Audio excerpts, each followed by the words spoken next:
The views and opinions expressed in this podcast are simply that, opinions. All are presumed innocent until proven otherwise in a court of law. Sensitive topics are discussed. Discretion is advised. All right, this is CR 0124316665, State of Idaho versus Brian Koberger. Defendant is present in custody with counsel, Ms. Taylor, Ms. Massoth, Ms. Barlow. The state is represented by Mr. Thompson, Ms. Jennings, Mr. Hurwitz, Mr. Nye, and Ms. Allen. This is the time set for sentencing in this case. The defendant previously entered a plea of guilty to 4 counts of first-degree murder and 1 count of felony burglary. In exchange, the parties stipulated to recommend a sentence consisting of, on burglary, 10 years fixed, on each of the 4 counts of first-degree murder, life fixed. The parties waived pre-sentence investigation. To my understanding, neither party submitted a sentencing memorandum or other materials for the court. The court is familiar with the file and the evidence submitted previously by the parties as it has reviewed them throughout the case and in anticipation of trial. Is there any legal cause why sentence should not be imposed at this time? No, Your Honor.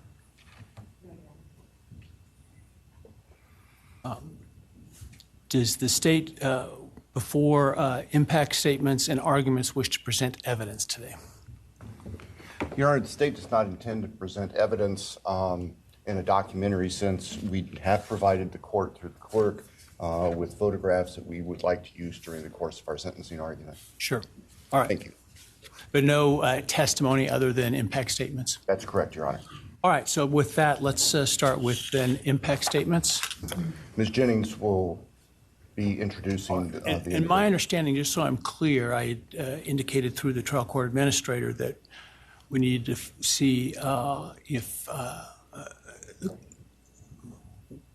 any of the victims wish to have the camera not running and audio only. And my understanding is all of them indicated they are fine with the video. Is that correct? Yes, Your Honor, that's correct. All right, very well. Go ahead, Ms. Jennings. Your Honor, the first, and we're taking these in the order, victim impact statements in the order that the charges were listed in the indictment. The first charge being burglary. So we will have Bethany Funk's statement, and she has asked that her friend Emilia Lott read that statement. All right, any objection to that? No objection. All right, very well.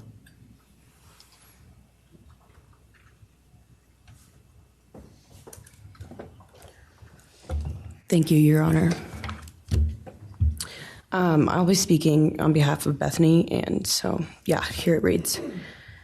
My name is Bethany Funk, and I was roommates with Maddie, Kaylee, Xana, and Ethan. I not only lost some of my best friends, but I also lost a sister. Never in a million years would I have thought that something like this would have happened to my closest friends. I thought that we were going to wake up and go upstairs, see them, and tell them how they had scared us, and that they were going to tease us about how we are constantly scaredy cats. I make jokes about it as we would go to Taco Bell like always. But sadly, that is not what happened and what turned out to be my worst nightmare. When I first woke up that morning, I had no idea what happened. I woke up around 7 with a terrible toothache, so I called my dad, who is a dentist, and he asked what I should do. He told me to take Advil, so I did, and I went back to sleep. I was still out of it and still didn't know what happened. If I had known, I of course would have called 911 right away. I still carry so much regret and guilt for not knowing what had happened and not calling right away. Even though I understand it wouldn't have changed anything, not even if the paramedics had been right outside the door.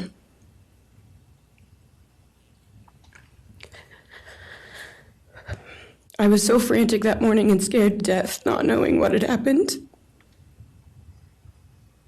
And when I made the 911 call, I couldn't even get out the words. And from then on, I don't remember a thing. It was like my brain wiped that whole memory. That was the worst day of my life. And I know it always will be.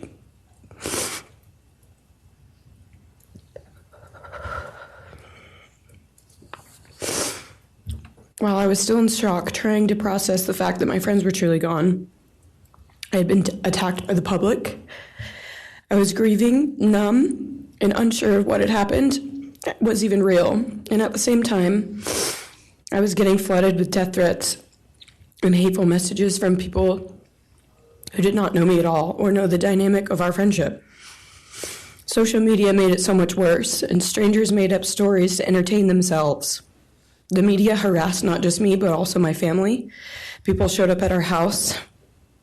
They called my phone, my parents' phones, other family members' phones, and we were chased while I was still trying to survive emotionally and grieve the loss of my friends. I hated and still hate that they are gone, but for some reason, I am still here and I got to live. I still think about this every day. Why me? Why did I get to live and not them? For the longest time, I could not even look at their families without feeling sick with guilt. I did not know what to say or what to do. I was terrified that my presence just made their pain worse, and I was still here when their kid, their siblings, and their friends, their loved ones should have been here instead. After everything happened, I was afraid to go into my own backyard or alone in my house. I was scared that the person who did this would come for me next. I was always scared that the media would try to catch me at any moment of any day, even when I was just walking around my house. I made my parents close all the blinds during the day so no one could see me even in the slightest chance. I barely left the house, and when I did, I made sure I was never alone. I slept in my parents' room for almost a year. I made them double lock every door, set an alarm, and still check everywhere in the room just in case someone was hiding. And I still check my room every night before, and I double lock it.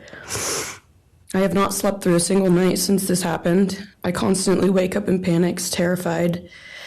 Someone is breaking in, or someone is here to hurt me, or I'm about to lose someone else that I love.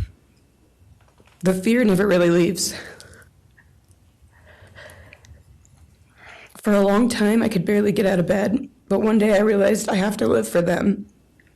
They did not get the chance to keep living, but I do, and I will not take that for granted. So now every day I remind myself to live for them, and everything I do it with them in mind.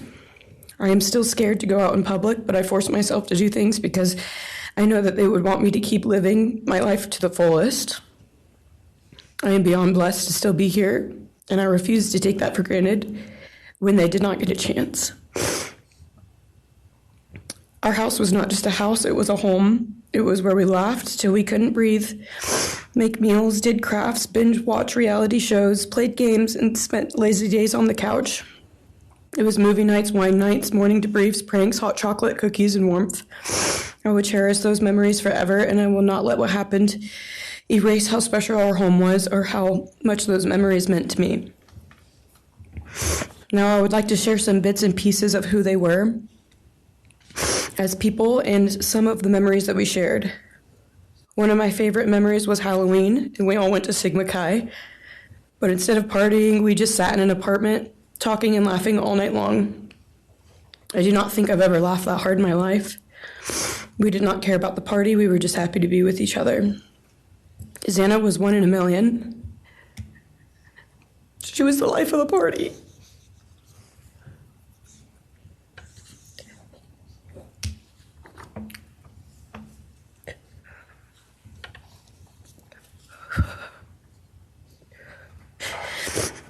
But she was also the kindest and funniest person I knew. Everyone loved her because she made everyone feel so loved. She was just someone you always wanted to be around, no matter the circumstance. One of my favorite days with Xana was when she laid on the couch, when we laid on the couch together all day watching movies and snacking. Or when she, Maddie, and I would go and get margaritas, chips, and salsa. She would also light up a room with her presence alone. Kaylee had the most beautiful, radiant smile. She was so kind, but also one of the funniest people I've ever known. She loved playing little pranks. She always had us laughing so hard that we could not breathe. She was so full of energy and life. I really believed that she could have ruled the world if she wanted to, and she would have been America's sweetheart. Ethan was the sweetest, most genuine guy. He was always smiling and always making other people smile too. Ethan was the kind of person you wanted around. He was so kind and easy to talk to, and just so fun. And the way he cared for Xana was truly something to admire. And really was proof that storybook love and true romances really do exist. It was not only obvious to me, but everyone that was around Ethan and Xana that they were absolute soulmates. Maddie was not only one of my best friends, but she was the older sister I would have always wanted. There was no one I looked up to or admired more than Maddie. She was truly a ray of sunshine, and everyone was drawn to her. She was so kind, loving, funny, fun, and passionate. She had the sweetest soul and wanted nothing but the best for everyone, and to love and show love to everyone. She took me under her wing and always made me feel so safe and included, and above all, loved and valued. She never failed to make me laugh or put a smile on my face. Still to this day, I am beyond grateful that she chose me to be her sorority little, and I thank God every day that I not only got to know her, but had her as one of my best friends. Honestly, I cannot pinpoint one favorite memory with Maddie because I have so many, and this would be a very long read if I did. But if some little memories with her that I cherish is when the two of us made a nice dinner and split some wine, or when we would binge watch Jersey Shore or Summer House. When we came up with a whole dance routine on Halloween and danced and sang all night, like no one was watching. All the late night walks home from going out, and just little shopping trips and so much more. I am beyond blessed that I had the chance to know each and every one of them. They changed my life in ways I would have never put into words. I hope that they are remembered for who they are, not what happened to them, because who they are were so beautiful, and they deserve to be remembered in the highest way.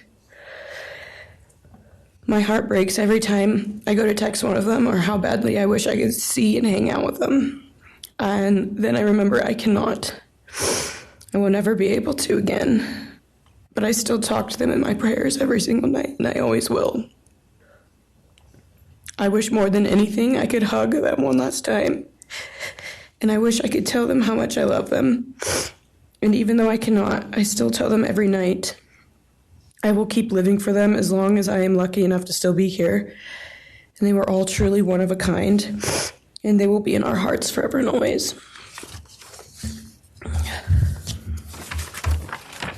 Thank you, and please convey to Bethany my appreciation for her courage, and I hope that she heals.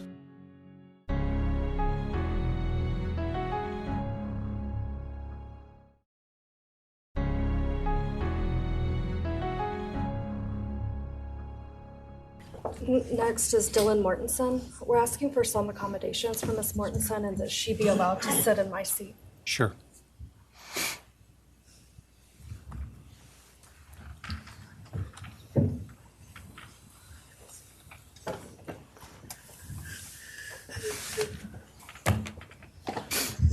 Dylan, just take your time, all right?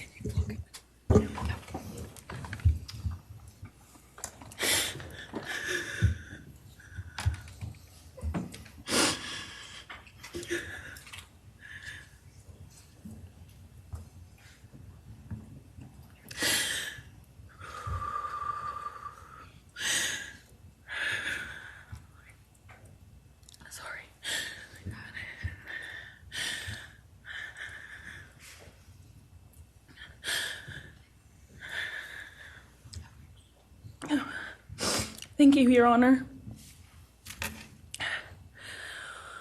What happened that night changed everything.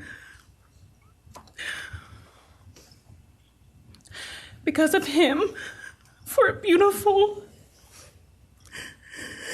genuine, compassionate people were taken from this world for no reason.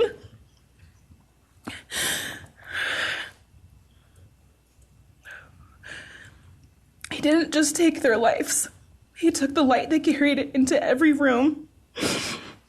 He took away how they made everyone feel safe, loved, and full of joy. He took away the ability for me to tell them that I love them and that I'm so proud of them. He took away who they were becoming and the futures they were going to have. He took away birthdays, graduations, celebrations, and all the memories that we were supposed to make. All of it is gone. And all the people who loved them are just left to carry that weight forever. He didn't just take them from the world. He took them from me, my friends, my people who felt like my home, the people I looked up to and adored more than anyone. He took away my ability to trust the world around me. What he did shattered me in places I didn't know could break. I was barely 19 when he did this. We had just celebrated my birthday at the end of September. I should have been figuring out who I was. I should have been having the college experience and starting to establish my future. Instead, I was forced to learn how to survive the unimaginable. I couldn't be alone. I had to sleep in my mom's bed because I was too terrified to close my eyes. Terrified that if I blinked, someone might be there. I made escape plans everywhere I went. If something happens, how do I get out? What can I use to defend myself? Who can help? And then there are the panic attacks. The kind that slam into me like a tsunami out of nowhere. I can't breathe. I can't think. I can't stop shaking.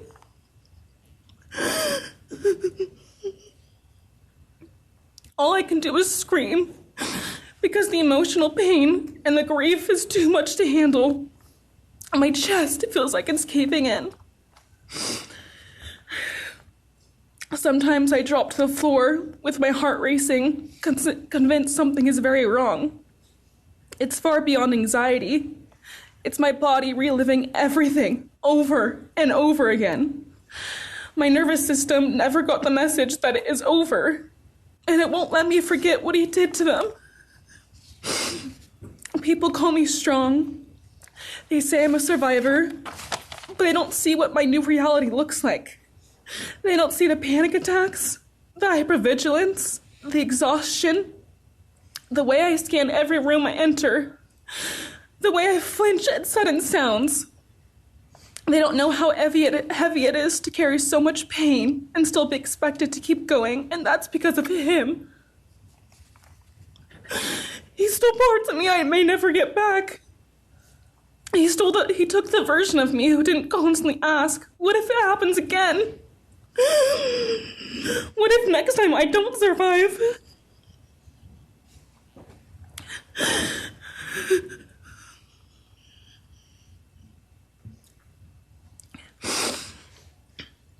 He may have shattered parts of me, but I'm still putting myself back together. Piece by piece, I'm learning how to live in this new version of life. It is not easy. It hurts, but I'm still trying. Still trying, and I'm not trying just for me. I'm trying for them, my friends. About a year ago, I had a dream about them. I got to say goodbye. I told them I won't be able to see you again, so I need to tell you goodbye. They all kept asking why, and all I could say was, I can't tell you, but I have to. When I woke up, I felt shattered and heartbroken, but also strangely grateful. Like maybe in some way that dream gave us the goodbye we never got. Still, no dream can replace them, and no goodbye will ever feel finished. He is a hollow vessel, something less than human. A body without empathy, without remorse. He chose destruction. He chose evil. He feels nothing. He tried to take everything from me. My friends, my safety, my identity, my future. He took their lives, but I will continue trying to be like them, to make them proud. Living is how I honor them. Speaking today is to help me find some sort of justice for them. And I will never let him take that from me. He may have taken so much from me, but he will never get to take my voice. He will never take the memories I had with them. He will never erase the love we shared, the laughs we had, or the way they made me feel seen and whole. Those things are mine. They are sacred, and he will never touch them. I get to feel sadness. I get to feel rage. I get to feel joy even when it's hard. I get to feel love even when it hurts. I get to live. And while I will still live with this pain, at least I get to live my life. He will stay here, empty, forgotten, and powerless. Dylan, thank you so much for your courage. I appreciate it.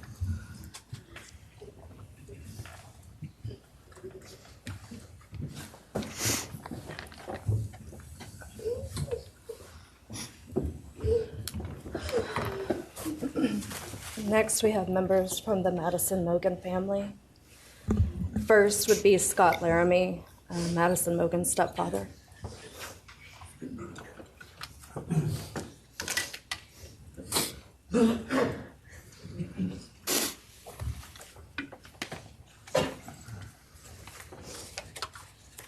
Standing by him is Karen Laramie, Madison's mother. Thank you, Your Honor. My name is Scott Laramie. I'm Maddie Mogen's stepfather and the husband of Maddie's mother, Karen Laramie. I will read this victim impact statement on behalf of Karen and myself. Maddie was our gift of life, our purpose, and our hope. Maddie quickly became Karen's joy, identity, and purpose in life. I joined Maddie's life when she was 2.5 years old. The experience transformed me into a life of joy, love, and family. Maddie was bright, beautiful, kind, empathic. She listened carefully to others and was observant, seeing and caring about the hearts and the minds of all she encountered. She loved music and music festivals. She had a wonderful sense of humor. She excelled in school. She was an easy child to raise, almost never requiring discipline, and almost always giving us parental joy. One time Karen remembers disciplining Maddie as a little girl. Maddie responded, "You broke my heart," which of course melted ours. She had a keen wit, even at that young age. As she transitioned into teenage years, she prioritized us and extended family over many of the distractions that capture teenagers. She showered us with her presence and love at family events, barbecues, picnics, birthdays, holidays, and others. She spent countless hours with her papa, her Uncle David, Aunt Nadine, and her other close family and friends.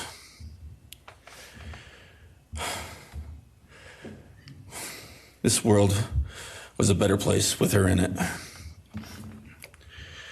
As she reached adulthood, Maddie applied her studies to be a marketing professional, entering into an internship at Payne West, and started planning her professional future. As with all things, she involved Karen and myself in the joy of her journey. As she transitioned into womanhood, Karen and I continued to be astounded at this wonderful and accomplished person we had created. All parents dream of their children accomplishing more than them. We realized this dream, all we had not become, she was becoming. Karen and I are ordinary people, but we lived extraordinary lives because we had Maddie. Maddie was taken senselessly and brutally in a sudden act of evil. She was taken along with the young, promising, and bright lives of Kaylee, Xana, and Ethan. First, we felt disbelief. Next, we felt disorientation. Then we felt grief overcome us. Our grief is compounded even more for the Goncalves, Kernodle, and Chapin families. We speak of hope and healing, and we do have hope and some healing. But the vast emotional wound will never fully heal. Since Maddie's loss, there's emptiness in our hearts, home, and family, an endless void. After losing her mother in a car crash, Karen took years to grieve and recover. The feeling that her life with Maddie and A was perfect helped her to start to heal. Now, this is no longer perfect. After Maddie's loss, Karen felt like she was spinning out, emotionally collapsing into anxiety and depression.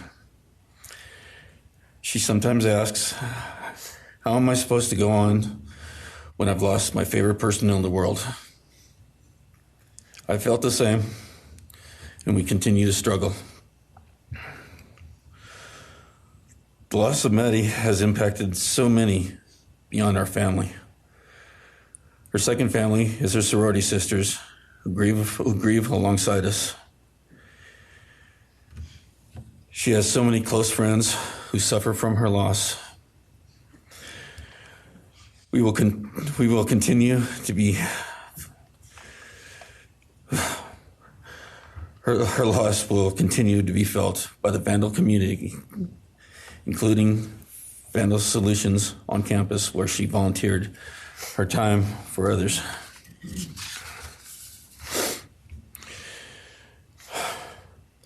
It helps us to know Maddie is in heaven now, freed from the trials of this earth. We, however, continue to live on without the grace and support of her presence. We will grow old without our only child, our bright, beautiful friend and daughter. In the end, there are no words that can accurately capture the devastation of losing Maddie. We will endure, and we will go on. For Maddie, we will not let our grief consume us. For Maddie, we will continue to love and care for our family and friends, including the families of Kaylee, Xana, and Ethan. We will remain united with them. We can only hope that others out there suffering similar losses can look to us and see that we can overcome hatred, darkness, and evil. We know the law allows us to comment on the defendant and his sentence. As for his sentence, we support the plea agreement. Society needs to be protected against this evil. As for the defendant, we will not waste the words, nor will we fall into hatred and bitterness. Evil has many faces, and we now know this, but evil does not deserve our time and attention. We are done being victims. We are taking back our lives. We will turn our time, talents, and attention to hope, healing, and helping others and to the future. We invite all those who have suffered with us on this to join us in our journey. We can make this world a better place. We can move on from tragedy. Adversity will visit us, evil will visit us, but we will overcome. We can and will endure. Karen and I express our gratitude to Your Honor and to the prosecution team for allowing us the opportunity to make this statement. Thank you. Thank you so much for your courage, and I am so sorry for your loss. God bless. Your Honor.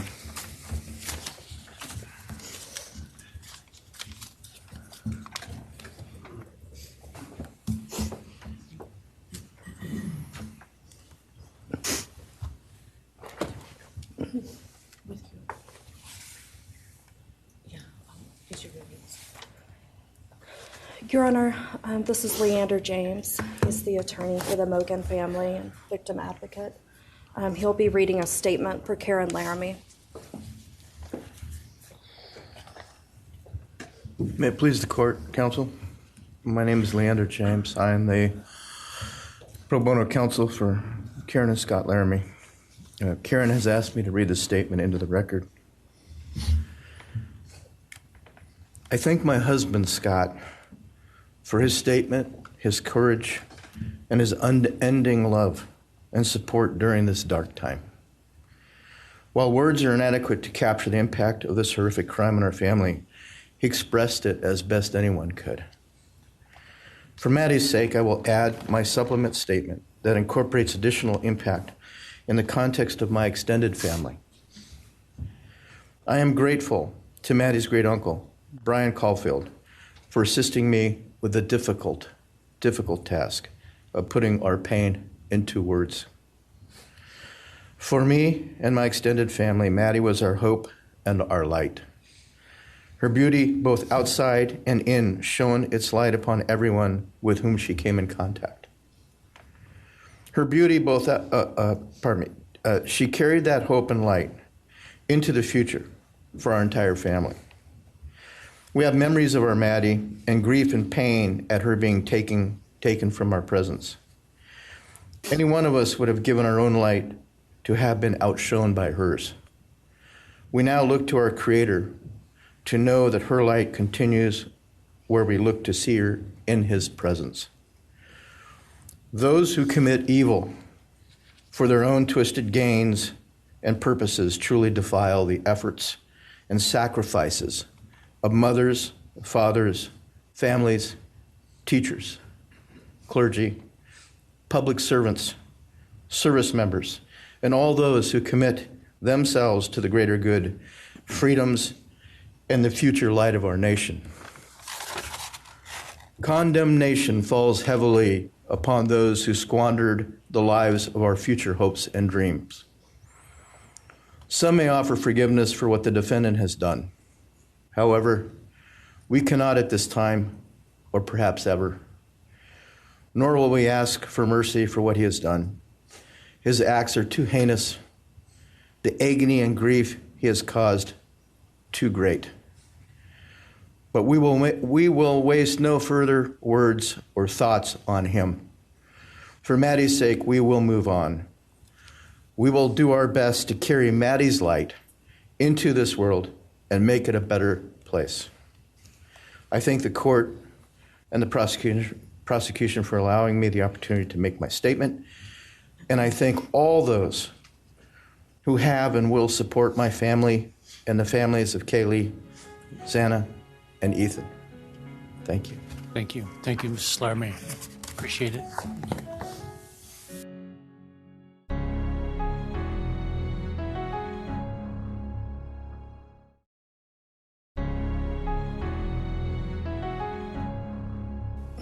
Next is Ben Mogen, the father of Maddie Mogen. Yes, of course. Actually, Your Honor, it'll be Kim Chile, the grandmother of Maddie Mogen.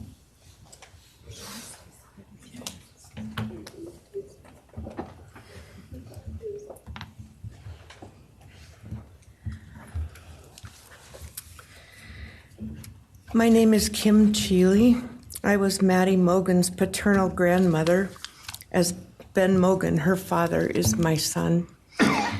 I'm here today with my sister Lori Chile, Maddie's great aunt, and my son Ben Mogen, and my daughter-in-law Corey Hatrock. I'd like to begin by thanking a number of people involved in bringing this case to closure. In my daughter's words, the plea deal the prosecution team reached this month is one that punishes the perpetrator of this horrendous crime, protects the public from further harm, and allows all of us who knew and loved these kids the time to grieve without the anxiety of the long and gruesome trial, the years of appeals, and potential for mistrials along the way.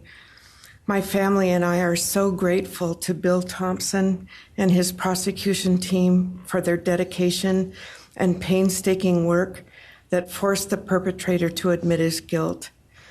We want to thank the Idaho State Police, the Moscow Police Department, the FBI, and Judge Hippler. We'd also like to thank the University of Idaho officials who have treated the families of the victims with such dignity and kindness, and who have honored the 4 victims beautifully. Maddie was my first grandchild, so when she was born, all her grandparents had the distinct pleasure of deciding what we'd like to be called. I chose Nana, pretty original. But when Maddie was about a year and a half old, her papa, Ben's dad, and I were planning to visit the new little family in Oregon. Maddie didn't have an extensive vocabulary at the time, but for some unknown reason, she called bananas ba-deedle-deedles. When Karen and Ben told her Nana was coming to visit, she figured, I say deedle-deedle for that word.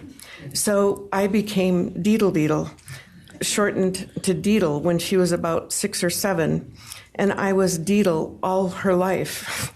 I don't think her stepdad, Scotty, ever knew my given name was Kim.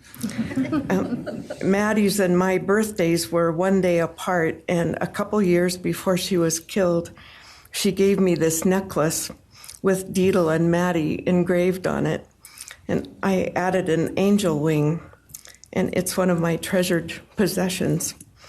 I also got an angel wing tattoo, never thought I'd see the day, but along with many members of our family, replicating the one that Maddie and her sorority sisters had.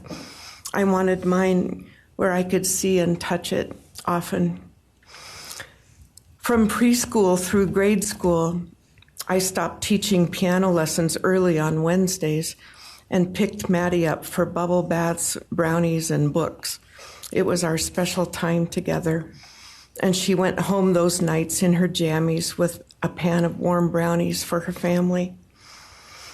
Although Karen and Scotty raised Maddie and did such a lovely job of parenting, we Mogans were lucky to have her for holidays and many other family gatherings. We'll always have our treasured memories of Maddie growing up in our big, extended, cooperative family. And I thank Karen and Scotty Laramie for being so generous and open and sharing Maddie with her Mogan side of the family. When the 4 kids were murdered, the foundation fell out of our world. Initially, the fear was truly debilitating. The first 6 weeks were excruciating. Despite the vigils, memorials, candlelight gatherings of students, friends, family, community members. After the arrest, in the past 2.5 years, my family has lived with grief, with the effects of traumatic grief, of which I was blissfully unaware before all of this. I now have a stack of books on grief. I've attended grief classes at hospice. I've tried EMDR, a technique that helps replace disturbing visions with something more comforting. My son Ben, his 2 sisters, Maddie's aunts, and I have all experienced depression and anxiety and sleep disturbance, requiring medical intervention at times. We've all sought counseling off and on. The struggle with media attention was extremely difficult, especially for Ben. No one should live through the violent murder of one's child. Some days it's beyond me how the parents of these kids are still upright. I'm thankful for the strong families and communities that are supporting the survivors. At the time, I could think of only two blessings surrounding the horrific murders. One was that Ben was living with my partner Tom and me at the time, and that we could support each other emotionally through it all. Sadly, Tom died a year ago of a rare brain cancer, and he won't be here to see justice served. He was our family's rock, and we all miss him every day. A second blessing is that my mother died of COVID several months before the kids were killed, and she didn't have to live through the horror. It was difficult to identify blessings. So we've all lost our dear child and a future with her. I ache for the loss of the dreams that she and her true love, Jake, held. And my heart goes out to Karen and Scotty and your side of Maddie's family. You've had more than your share of loss. My heart aches for the kids' roommates and the families of the other victims, and also the family of the perpetrator.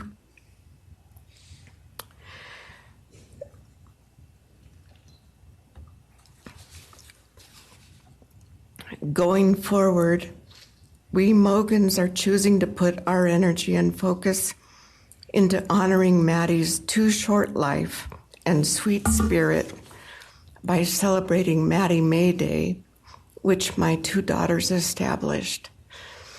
On May 25th each year, Maddie's birthday, we encourage folks to do random acts of kindness in Maddie's name.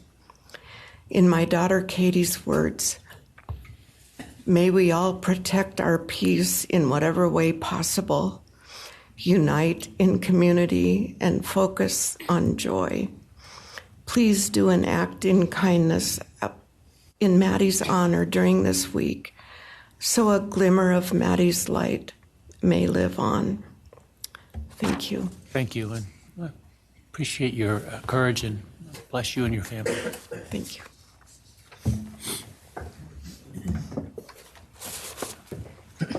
Now it's Ben Mogen, Maddie Mogen's father.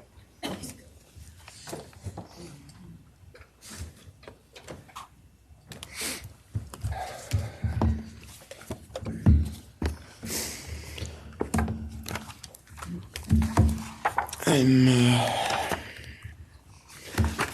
Benjamin Mogen. I'm Maddie's dad. And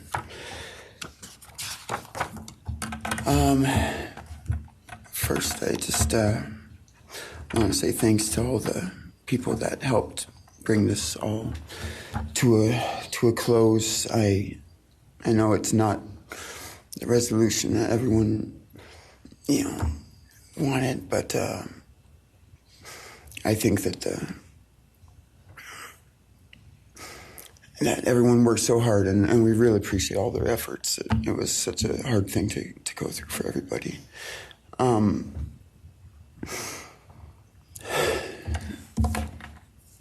Maddie was my only child that I ever had.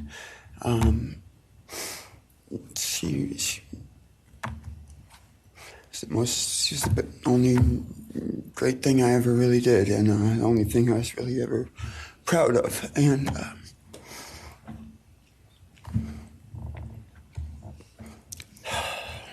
I thought we would have the rest of our lives together to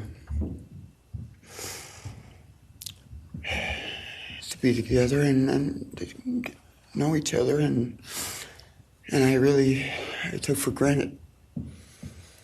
The times, she was in college, and I thought, oh, well, we'll have the rest of our lives to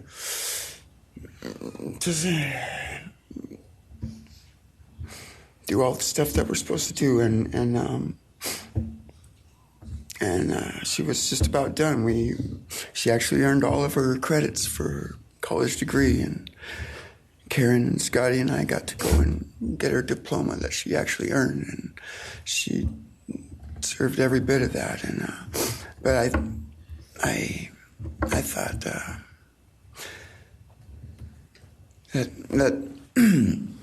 that was going to be just the beginning of a long life together, and we never got that.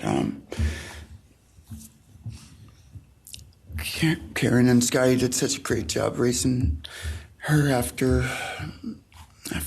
Karen and I split up, and I'm so thankful for Scotty and the role that he played in her life when I wasn't able to. But we got to spend a lot of great times together, Maddie and I. She was my favorite person to go to a concert with. We got to see some fun shows together, and I told her, if there's ever a show that you want to go to, you let me know, and I'll get you tickets for you and your friend, or if we want to go together, we'll make it happen. And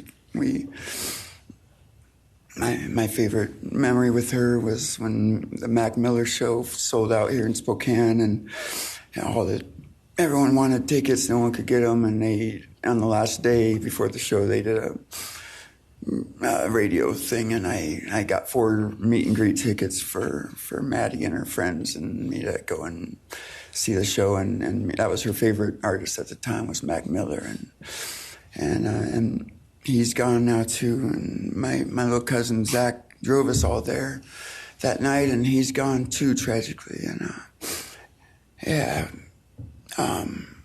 anyway, the last thing that she ever wrote to me was this Father's Day card, and I'm so glad I still have it. I'm just going to read what she said.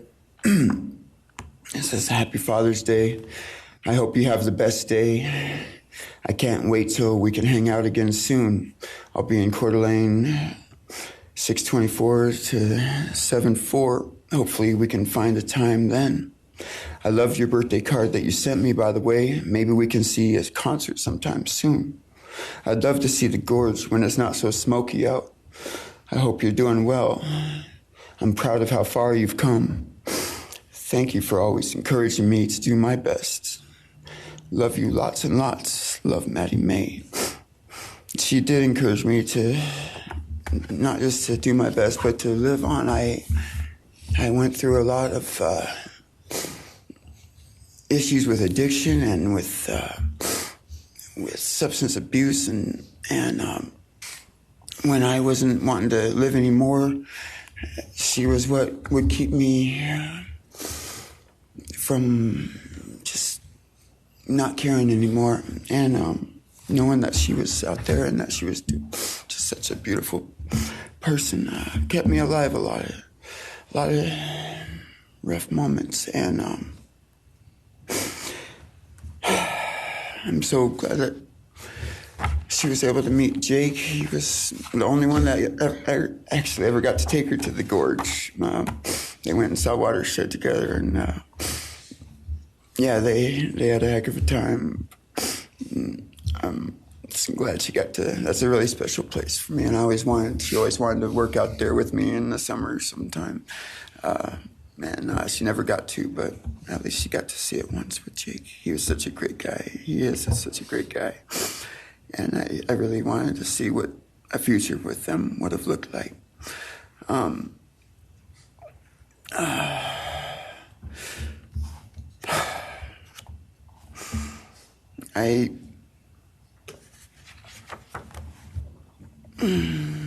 never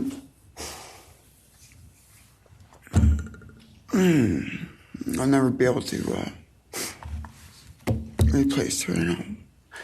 I wrote a bunch of stuff. I don't I just don't know what to say right now. Except I just miss her so much, and I just love her more than anything. And it shouldn't have happened. And a death sentence is one thing. You know when it's going to happen, and it's going to be all gentle and stuff. But a life without parole, with a building full of people that all just want you to not be around anymore, and winking at every morning, not knowing if that's the day they're going to pull your card. I mean, it's not a very nice sentence either. So, I don't know. I just love you, Maddie, and I wish you were still here. Thank you so much.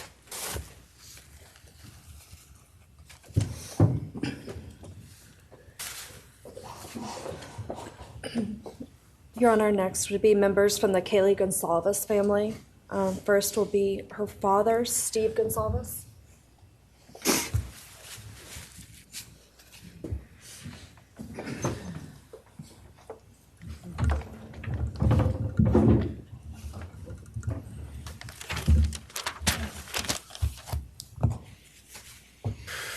Today, we are here to finish what you started. Today, you've lost control. Today, we are here to prove to the world that you picked the wrong families. The wrong state, the wrong police officers, the wrong community. You tried to break our community apart. You tried to plant fear. You tried to divide us. You failed. Instead, your actions have united everyone in their disgust for you. I just learned from these lead investigators, to their shock, they worked in an investigation and actually worked with Pennsylvania police officers and the federal FBI. You united everyone. Everyone was united after you. None of us are divided. We are united in our disgust and our love for these children. Today you have no name. Because when this all started, we all came together and we said, let's stop even talking about his name and just use initials. So even the media just calls you BK. That's all you are. Looking back when the police officers knocked on my door, told me what happened to my child, told me what happened to Maddie Mae, I don't think he was even out of the driveway before my kids turned around and looked at me and said, what do we do, Dad?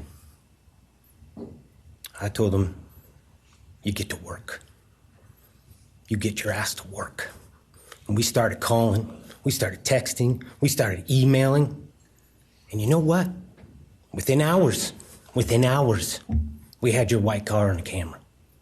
We knew from the very beginning we had you. Police officers tell us within minutes they had your DNA, like a calling card. You were that careless, that foolish, that stupid. Master degree, you're a joke, complete joke. But we took this disaster and we did what we could. We put everything online. We took our kids, we took our images, we took everything that they did, their videos, their photos, the girls' pranks, Ethan singing. We put it out there, we shared it with the world. And the world united. And all they ended up, when they talked about this case, is they talked about Kaylee Jade, Maddie Mae, Xana, and Ethan. Everything what these people meant to us, a father, a mother, a brother, a sister, we shared that with our community. Then we shared it with our state. We shared it with the country, and eventually we shared it with the world. The world's watching because of the kids, not because of you. Nobody cares about you. You're not worth the time, the effort to be remembered. In time, you will be nothing but two initials forgotten to the wind. No visitors, nothing more than initials on an otherwise unmarked tombstone. From this moment, we've all started. From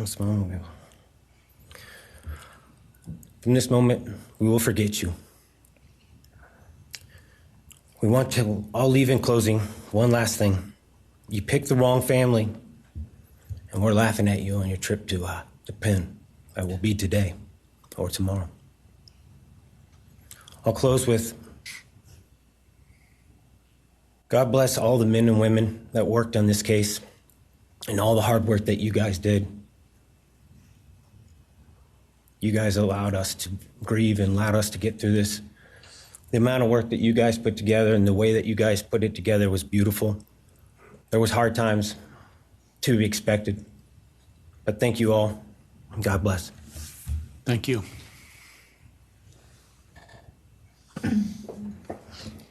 Your Honor, next is Stephen Gonzalez, Kaylee's brother.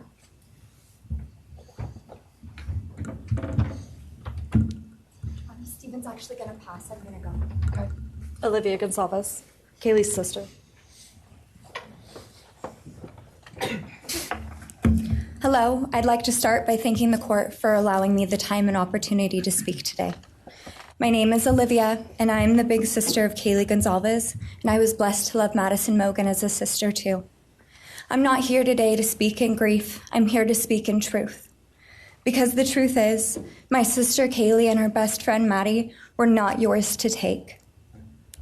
They were not yours to study, to stalk, or to silence. They were two pieces of a whole, the perfect yin and yang. They are everything that you could never be. Loved, accepted, vibrant, accomplished, brave, and powerful.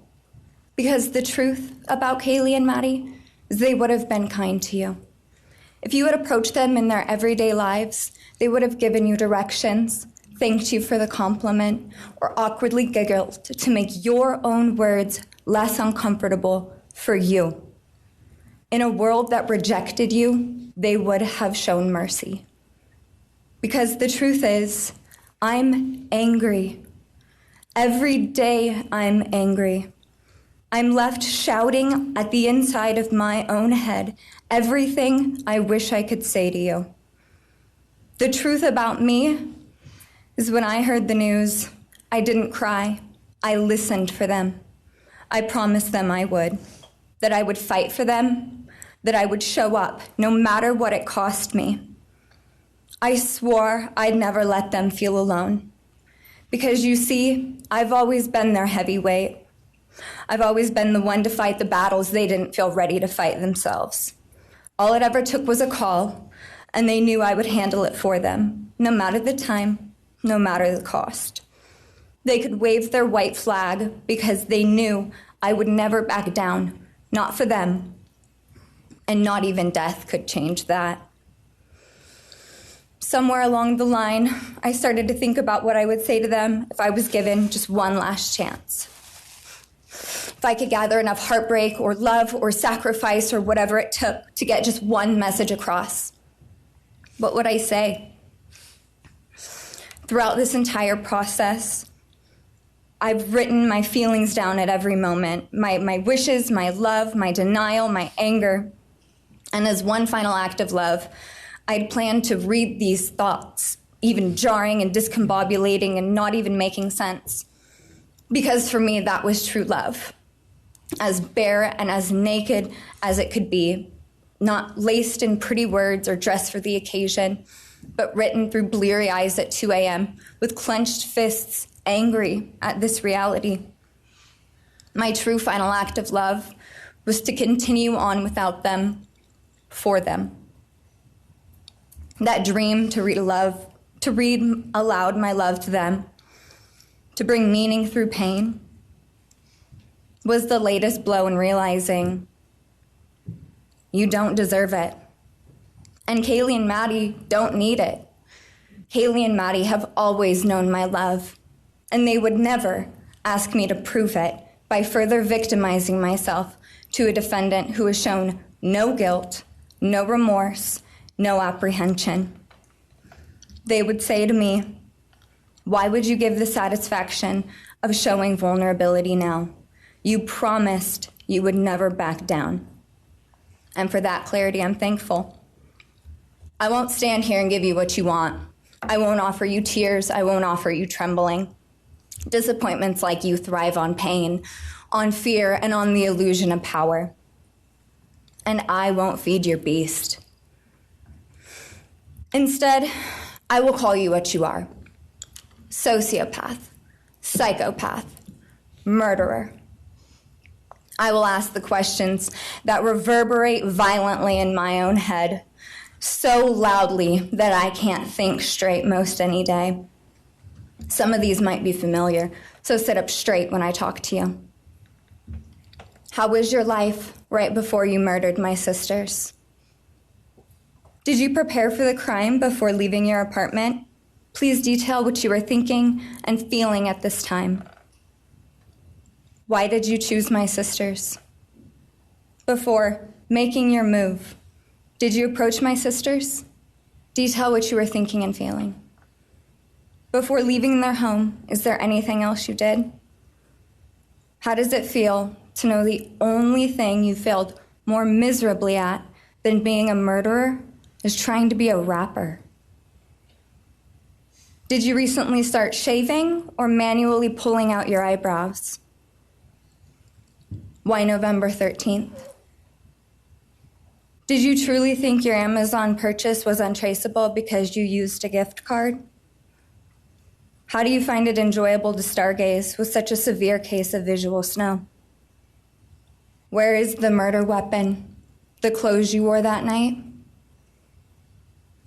What did you bring into the house with you?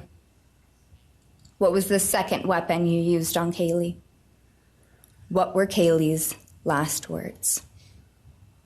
Please describe in detail the level of anxiety you must have felt when you heard the Bearcat pull up to your family home on December 30th, 2022.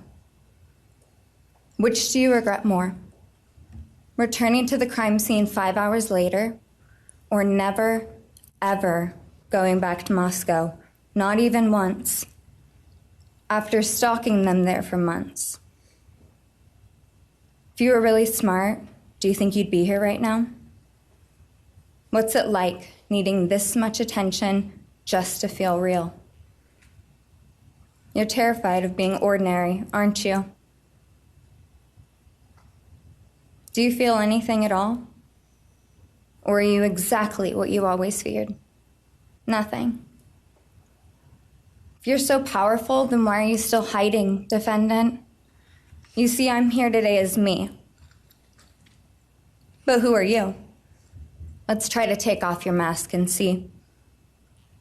You didn't create devastation. You revealed it in yourself. And that darkness you carry, that emptiness, you'll sit with it long after this is over. That is your sentence. And it was written on the wall long before you ever pled guilty.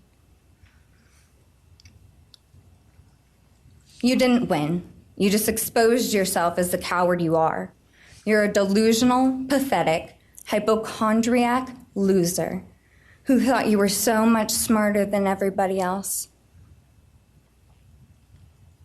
Constantly scolding, turning your nose up to grammar mistakes, nitpicking and criticizing others. You wanted so badly to be different, to be special, to be better, to be deep, to be mysterious. You found yourself thinking you were better than everyone else, and you thought you could figure out the human psyche and see through it, all while tweaked out on heroin. Lurking in the shadows made you feel powerful because no one ever paid you any attention in the light.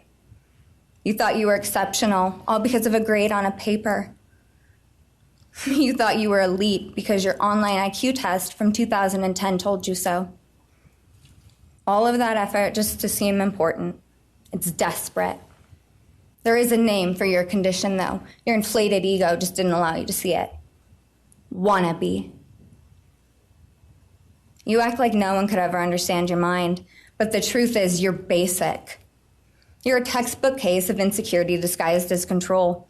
Your patterns are predictable. Your motives are shallow. You are not profound. You're pathetic. You aren't special or deep, not mysterious or exceptional. Don't ever get it twisted again.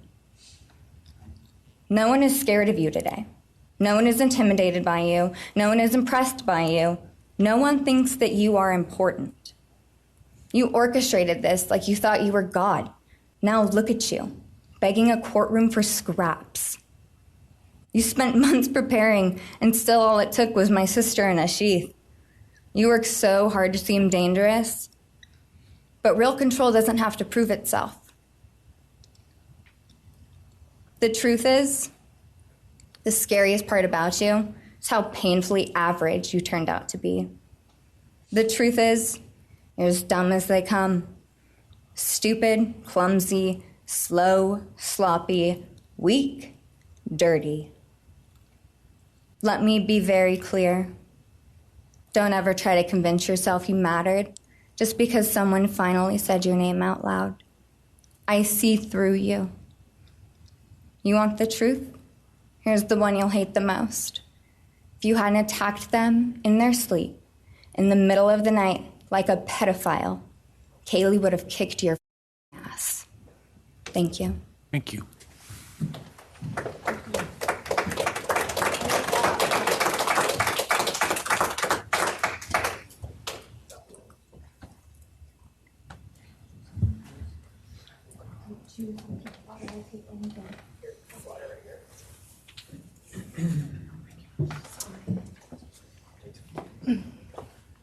Next is Christy Gonzalez, Kaylee Gonzalez's mother.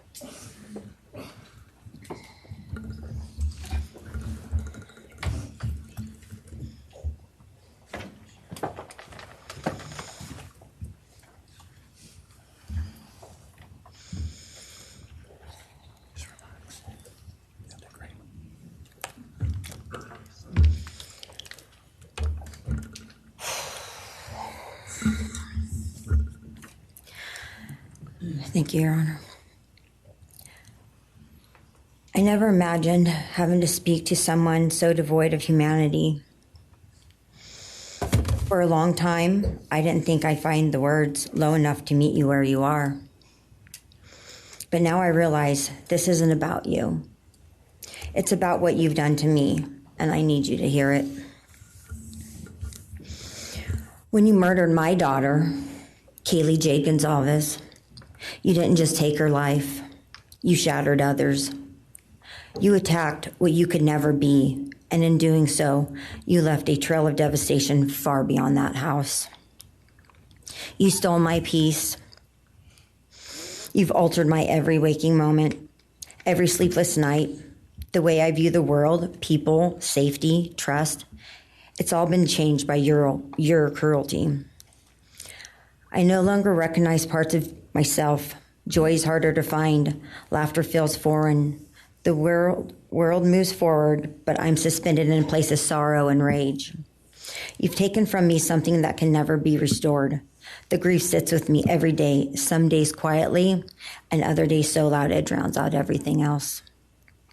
The emotional toll you've inflicted on me is immeasurable. I live with a constant ache, with birthdays that are now memorials, with holidays that feel hollow, with empty chairs that scream louder than words ever could. I am forever changed.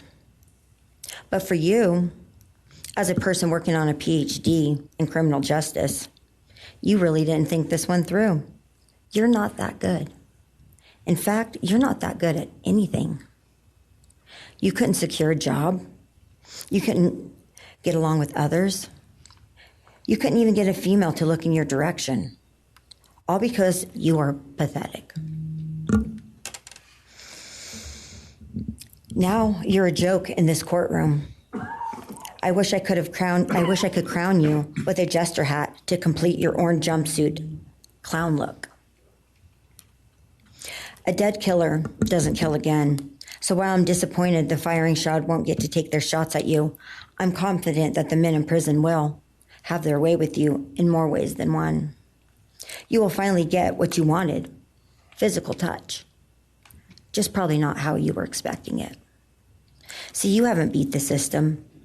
You've simply entered a new one, where the rules are cruel and the consequences will never end.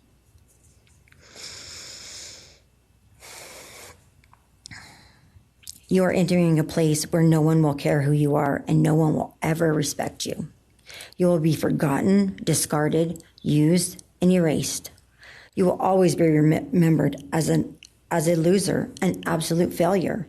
And when those prison doors slam shut behind you, I hope that sound echoes in your heart for the rest of your meaningless days. I hope it reminds you of what we all already know. You're nothing. May you continue to live your life in misery. You are officially the property of the state of Idaho, where your fellow inmates are anxiously awaiting your arrival. But it's okay, because they're there to help you. Hell will be waiting. Quick message from our youngest daughter. Aubrey wanted to say, you may have received A's in high school and college, but you're going to be getting big D's in prison. Thank you.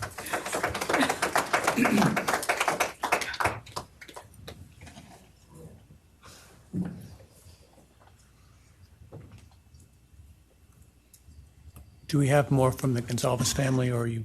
Yes. Next would be Shannon Gray, the Gonzalez family attorney. He'll be reading statements from Kaylee Goncalves' grandmothers. Well. Morning, Your Honor. Shannon Gray, the attorney for the Gonzalez family. I actually have 3 statements, one from her aunt and 2 from her grandparents.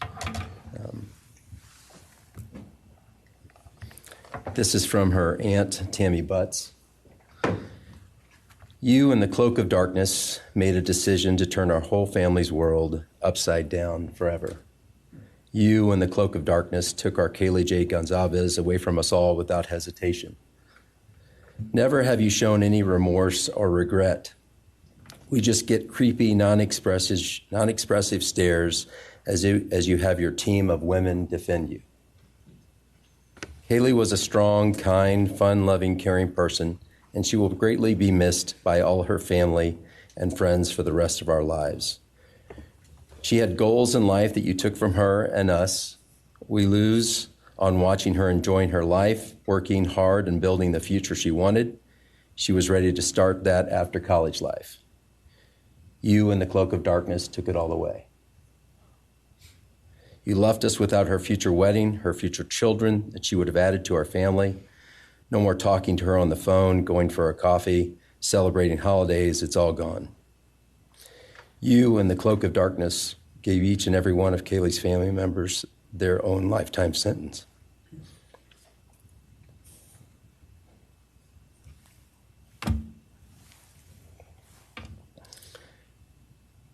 You, in the cloak of darkness, also took our Maddie Mae from all of us. She was so genuine, caring, polite. She was part of our family. You came in, harmed our children that were younger women than you in their own beds. You're nothing, you're a coward. It's not right that you have received life. I pray that you meet your end in the cloak of darkness, burn in hell. I have 2 other statements, Your Honor.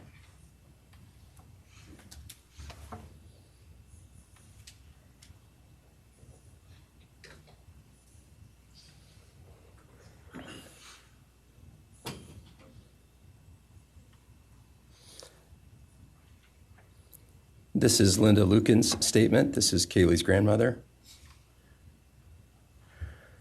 I really don't know how to address something so inhumane, but I will try.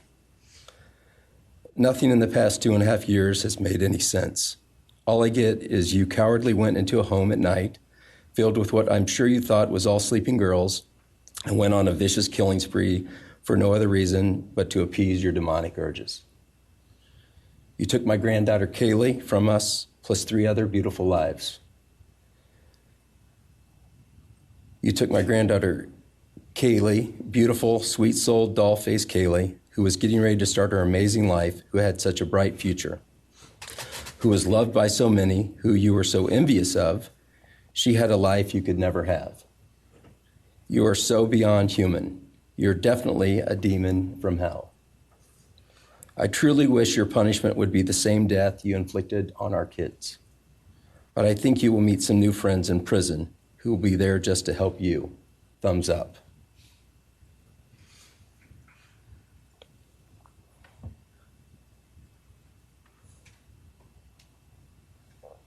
And I have one last statement, Your Honor. This is from Cheryl Gonzalez, Kaylee's other grandmother. John 1:5 says, "Light shines in the darkness, and the darkness overcomes it not." Somewhere in your life, some jealousy, envy, ego, something went dark. It pushed out all light until you became dark and evil. And when you saw my granddaughter and her friends, their light, because they have such a light, you couldn't stand it. Because the darkness in you could not stand the light in them. And so you decided to destroy it. Cowardly, you walked into their rooms in the dark and took their lives, hoping to get rid of your darkness. But you didn't. You failed. Because you know what was once a light shown only to their friends, families, and loved ones is now all over the world. Everyone sees it. Their smile, their beauty, their plans, everything they were and had.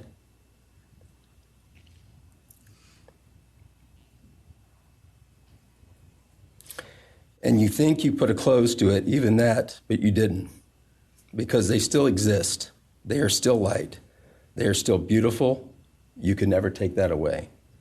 They will always be in the light of all eternity. And you will be in the darkness because you could not overcome it. You failed. I want you to be gone, more than gone. I want you to be cast out. Cast out from my life, from my family, from this earth. I will not allow your hatred to penetrate into my own soul. You did not get that power. You are evil, and in the end, evil is eradicated. You didn't take Kaylee's light, you spread it into the world. Thank you, Your Honor. Thank you. All right. Are you moving to a different family now? All right, why don't we take a 10-minute recess, all right?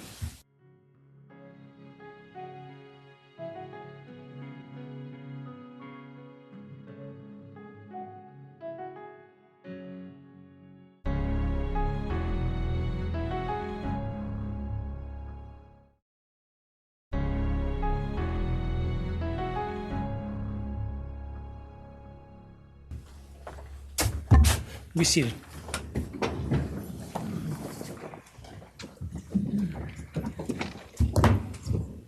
All right, Ms. Jennings. Thank you, Your Honor. The next family is the family of Xana Kernodle. And first would be Jasmine Kernodle, Xana's sister.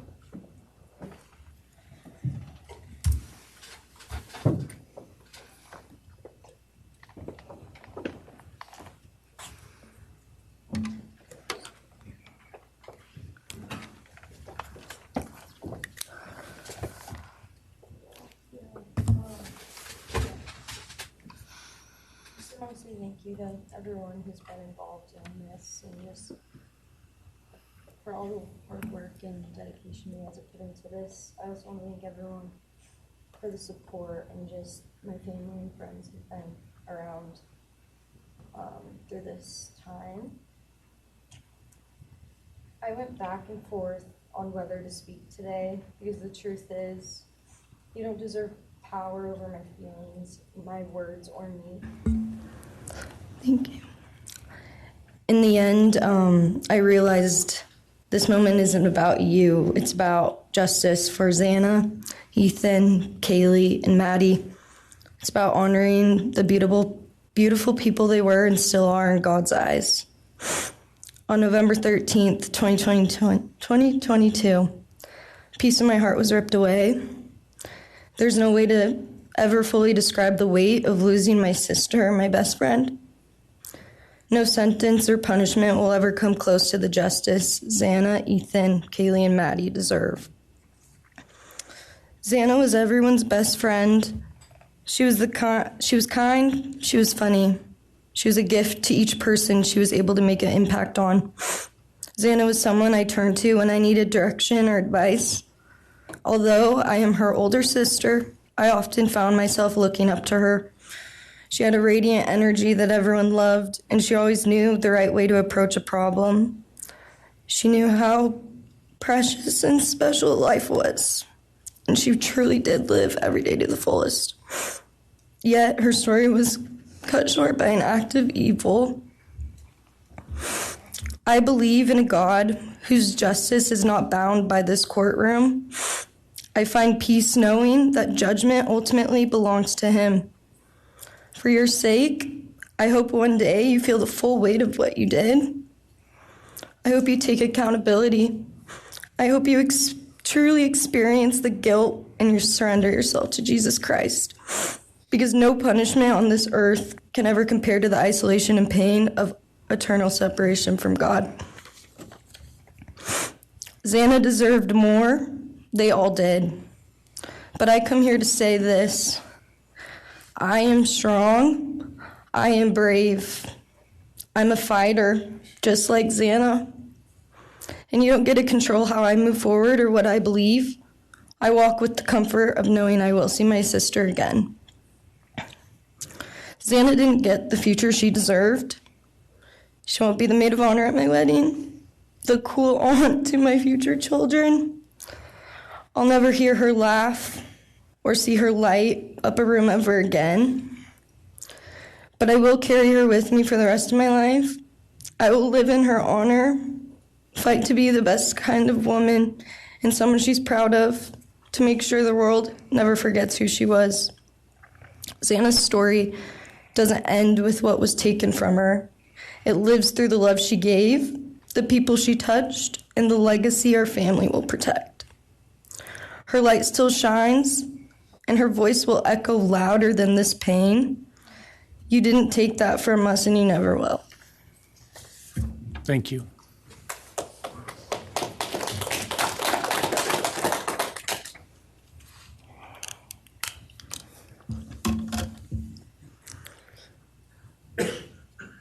I just want to say before I start, I'm Xana's dad, Jeff Kernodle. It's been a hard road down, because she's gone. And I want to thank everybody, other their families that speaking so far, spoke about things. I agree with everything they have to say. It all comes back to a lot of the same things that I've had to deal with and we as a family have had to deal with. And that brings me, basis of what I'm talking about a little bit is on my way up here, flying up here in the plane, and about halfway through the flight, this little girl is calling out for her dad. Hey, dad, and then in my mind, I was kind of half asleep. It's dark on the plane. I heard Xana calling out for me like she did, back when she was little, 5 years old, and those times were hard. It was chaotic, but we always had something to work toward that was in a positive direction compared to right now, which is necessarily not as positive as that for sure. And I know I miss Xana a lot. My life's been changed, and Xana had a great impact on me, and the impact was when she was gone, I realized how important she was and what she really did for me, influenced me, was way beyond what I ever thought. She'd call me up on the weekends, check on me, see who's with me. She's like accountability to your youngest daughter. And that really made a big difference. It made me really think about things and what it's all about, That's the things that I miss the most is those calls on the weekends, the calls at 11 at night. What's going on? You want to meet my friend? Whoever she's with, a couple of her friends, I can meet them, talk to them. And she always did that. And it's pretty cool. Pretty cool. I really miss that. And she made a big impact on me, on other people, her family. But the impact that she made is so extensive on what happened here. And it goes so far. People from everywhere in the world, are following things, and Xana has made a difference in their lives.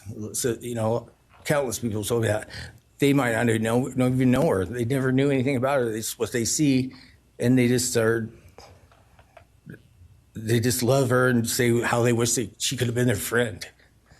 Could have been their friend, could have hung out, and it's like, this is a blessing, this is what the little kid was, and definitely was a big blessing in my life, and so is Jasmine, and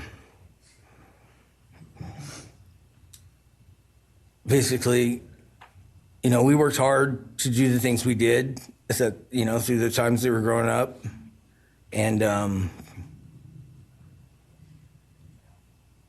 through those times, I realized that I wanted both of them to graduate college, and that'd be the ultimate thing for them to do to prepare for the world.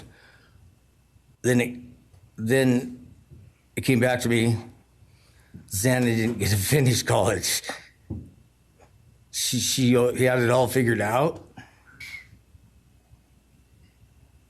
And this all came back to me when I was there, and that little girl was on the plane doing that. It's like where I was going, what I was going here for. And then I just realized and thought to myself about the wonderful life that she had and we had together. And I still get to have with Jasmine, but that's the part that really counted. It's the part that really counted, is those memories. And those are what I have left, the memories with her and the ones I can make with her and the life that I can go on with now, which is what she wants.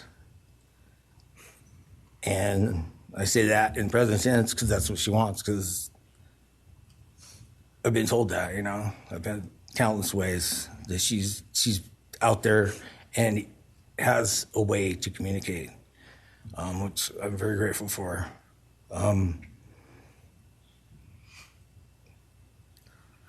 That goes to say that the impact of what happened to them, all 4 kids, goes so much further than just not me, the parents, the families, the community. It goes so far because a lot of kids, in the colleges, just for an example, they lock their doors now. The door wasn't locked in the back. At Penn State or wherever it was, all the colleges I know that I've heard, they all lock their doors now. So maybe the impact that it's going to make is going to help out and maybe protect some people. Having this outreach and having the influence of what happened to these kids did, All I know is I was 7 miles away when it happened, and she wasn't feeling that good. It was 11:30, and I almost went over to Xana's to say, and I would have been sitting right there in that couch, and you had to deal with me. So they would have had a chance, and I regret that, and I regret not going. But the reason why I didn't is because Xana said, don't be drinking and driving. You got the rental car, don't be drinking and driving, the week before that. So she would have been mad at me to do that. But I really wish I would have drunk and drove, because they would have had a chance, all 4 of them. At this point, I just have to go on. We're going to go on with everything and make things better in my life, because that's what it's all about. If I have closure in things, and the part that we miss is Xana, her influence, her smile, the things that she did, and we have the memories left, the great memories, and she just wants us to make more memories and not be sad or upset or shocked or taken for that, and that's what we're going to do. We just have to. That's all I got. Thank you for your words and your courage, and bless your family.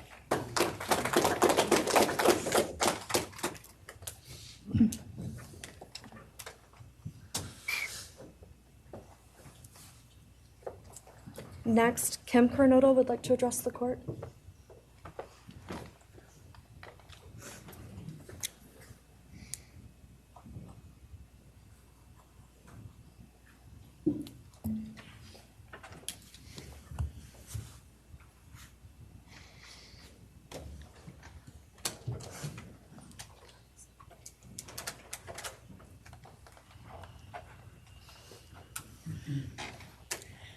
Thank you, Your Honor. My name is Kim Kernodle. I am Xana's aunt. I was very blessed to have her in my life, in our family. And I thought I had everything in my head, what I wanted to say, but it kind of went out. And I'm always looking for the positive thing, because evil, hate, can destroy people. And that's what it started doing with our family. It created anger with our family members. And then I had to look, because Xana was everything that the media, her friends said. She was that fun, loving, high-spirited, beautiful person. And I no longer get to get my nails done with her, have lunch with her.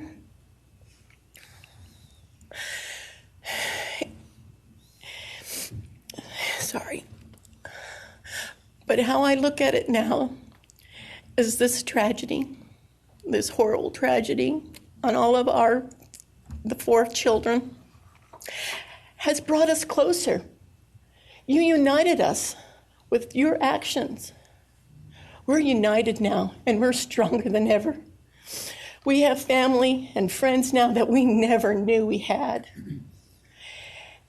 And, you know, this is probably going to bother everybody, but Brian, I'm here today to tell you I have forgiven you, because I no longer could live with that hate in my heart.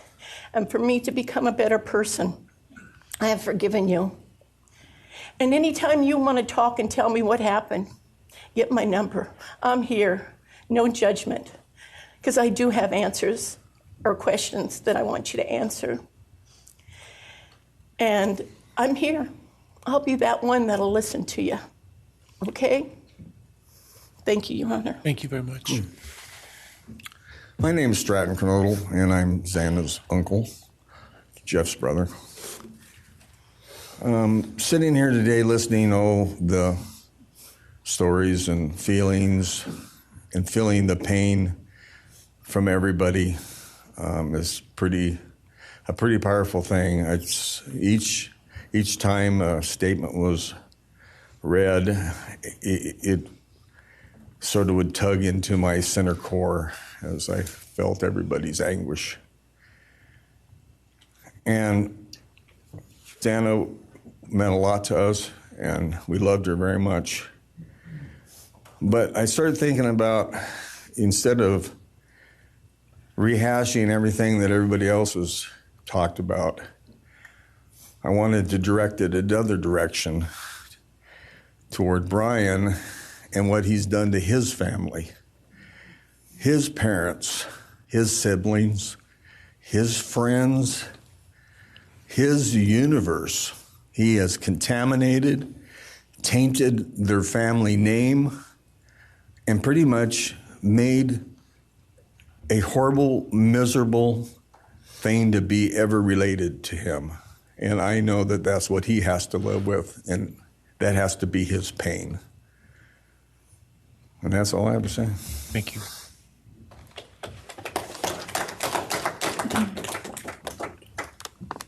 Next, Your Honor, I believe Randy Davis, stepfather to Xana Kernodle, would like to address the court.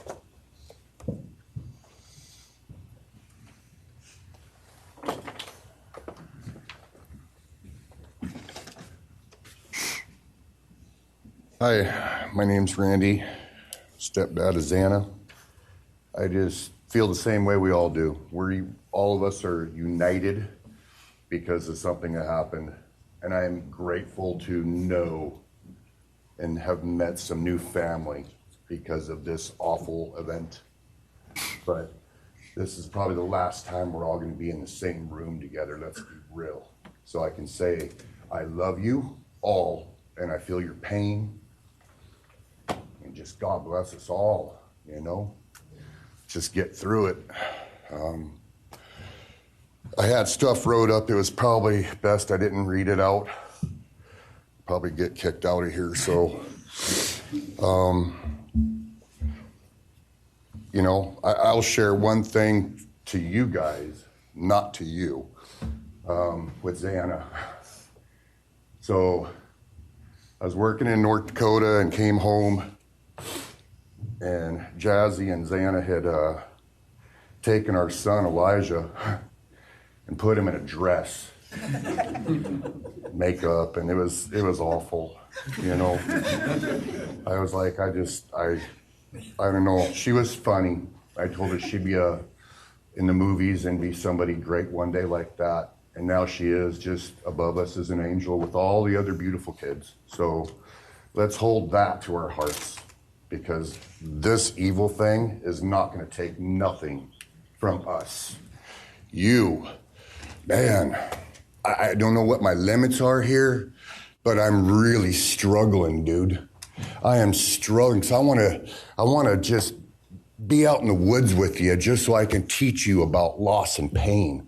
I love God. I wouldn't take your life. That's up to Him. But I guarantee you, you are weak. God, I would just give a moment, man, 5 minutes out in the woods. Oh, man. You're going to go to hell. I know people believe in other stuff. You're evil. There's no place for you in heaven. You took our children. You are going to suffer, man. I'm shaking because I want to reach out to you, but I hope you feel my energy, okay? Go to hell.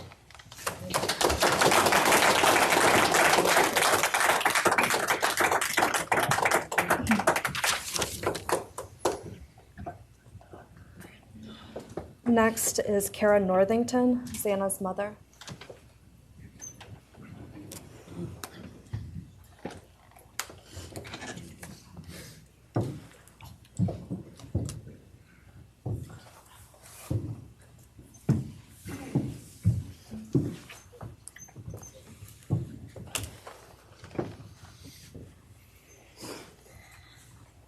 I'm Kara Northington. I am Xana Kernodle's mother. This letter is to you, really, but it's for my daughter, who was murdered by you. Today I stand before you, the man who is responsible for murdering my beautiful daughter, Xana Kernodle. My daughter was beautiful both inside and out. She possessed love for those around her and had a light so bright it will live on forever in our hearts. She brought joy and laughter to her friends, her family, and anyone in her presence.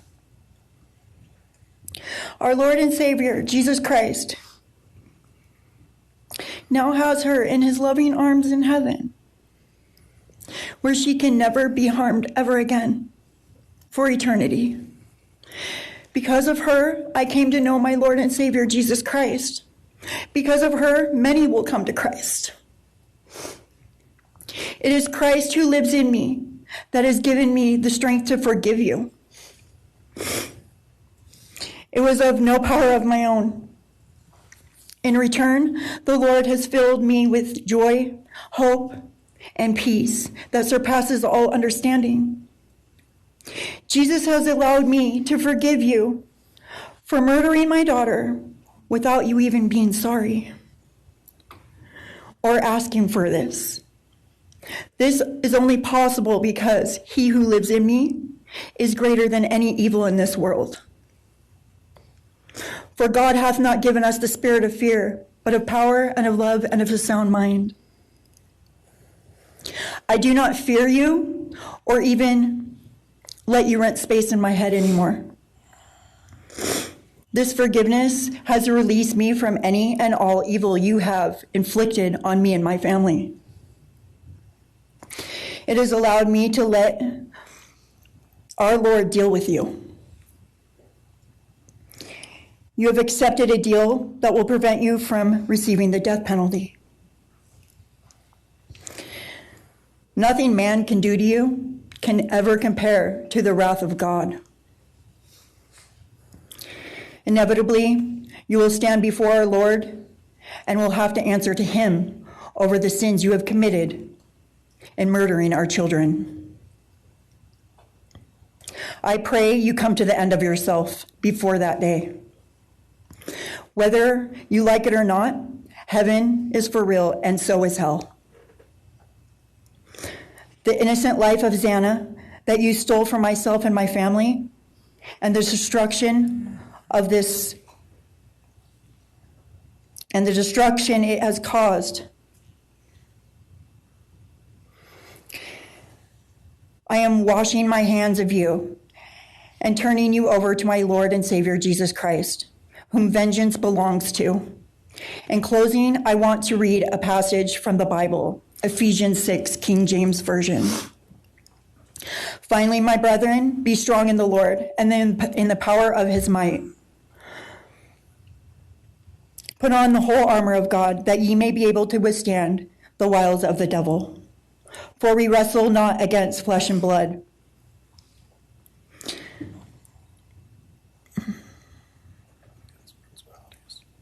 For we wrestle not against flesh and blood, but against principalities, against powers, against the rulers of the darkness of this world, against spiritual wickedness in high places. Wherefore, take unto you the whole armor of God, that ye may be able to withstand in the evil day, that ye may be able to stand in the evil day.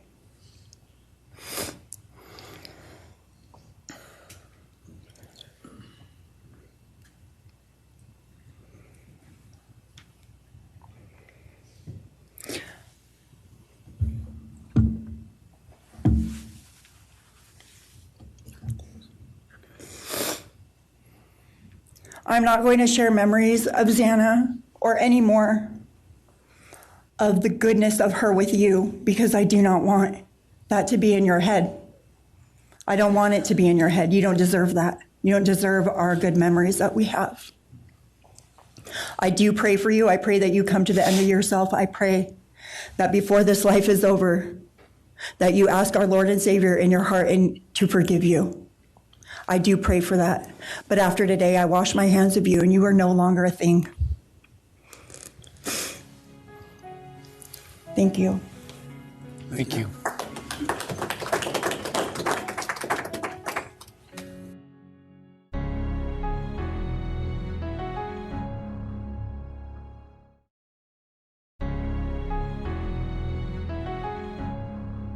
I don't believe the state has any other victim impact statements. Okay.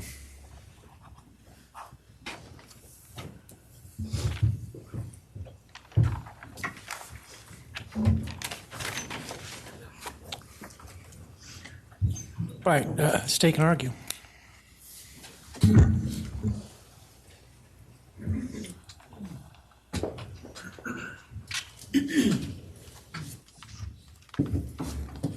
Thank you, Your Honor.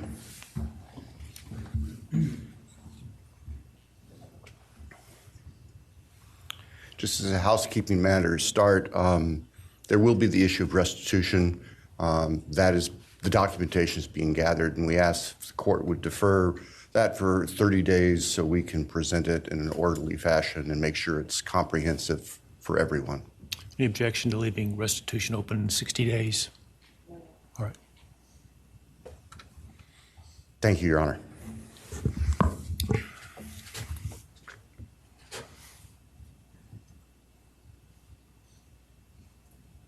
I think it's necessary and appropriate to share for everyone here, including the court, the background that brings us in front of Your Honor today for these proceedings. As the record reflects, and as everybody in this courtroom knows, the defendant has pleaded guilty to all 5 counts charged in the indictment. Under oath before Your Honor, he has admitted that the charges against him are true. He has reassured the court that he has not been coerced or threatened to make those admissions. And Your Honor did an extraordinary job in taking the pleas back on July 2nd. We appreciate the court's discipline and insight.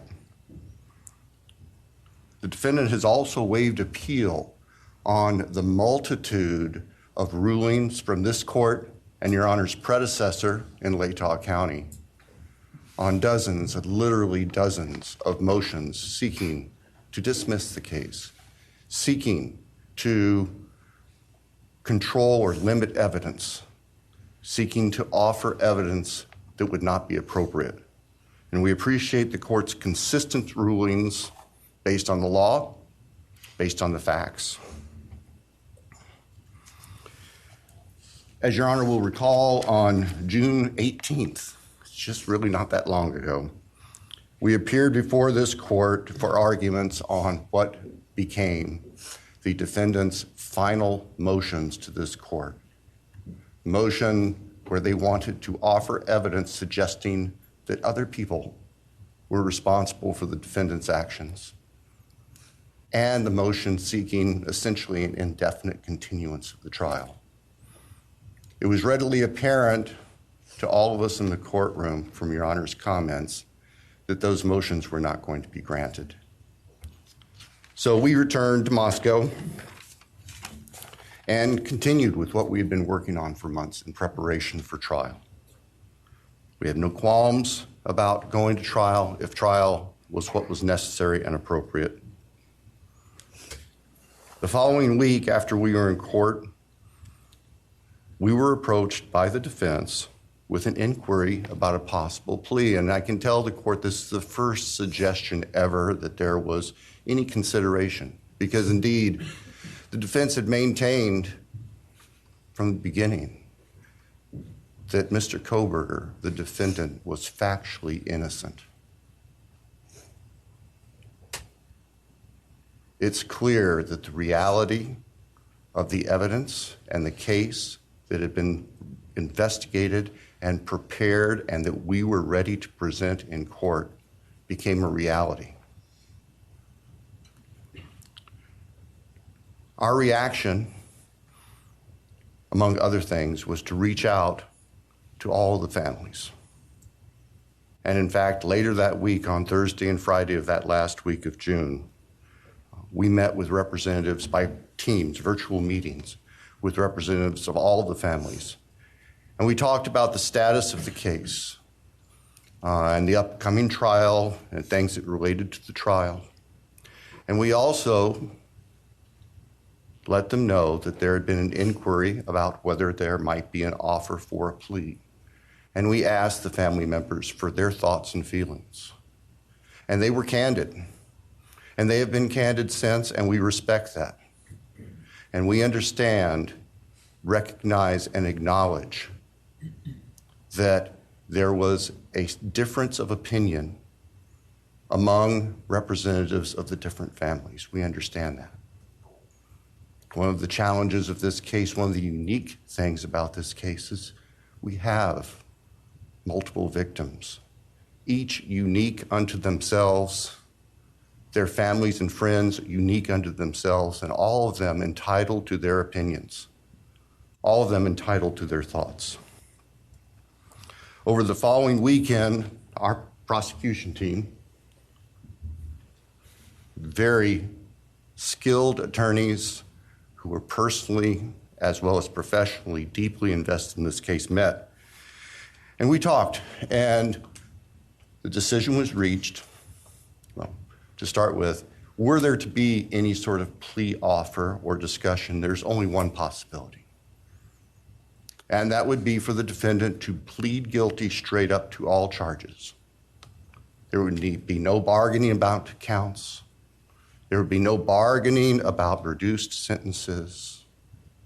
And so we made the proposal to the defense that if the defendant was willing to plead guilty up front to all 5 counts as charged and waive appeal of the court's myriad decisions during the past 2.5+ years on all these motions, that would have consumed years, if not decades, of time in the future.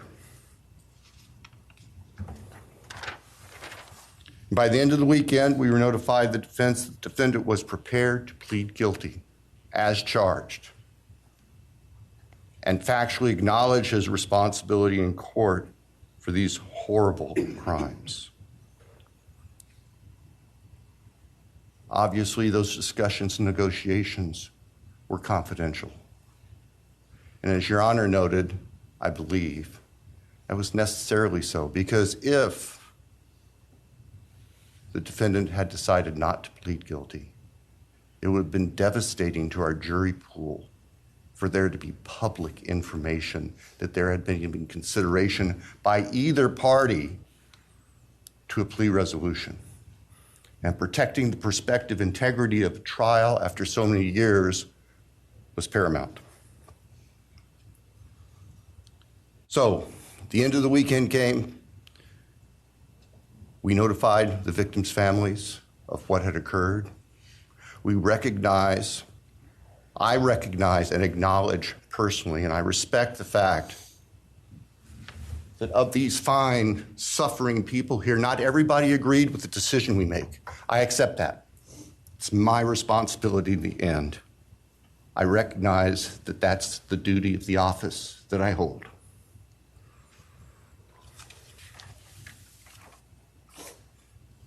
So now, it is time for the judicial system to impose final judgment and close the door on this chapter of these tragedies.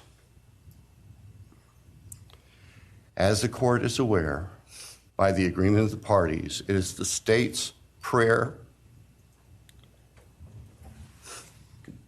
Perhaps have the Elmo police turned on.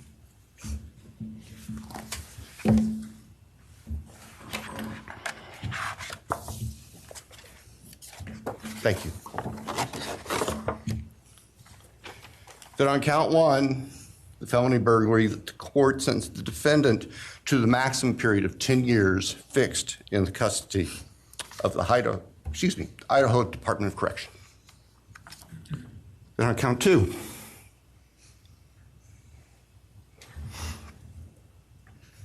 that the court sentenced the defendant to fixed life for the murder of Maddie Mogen. On count three,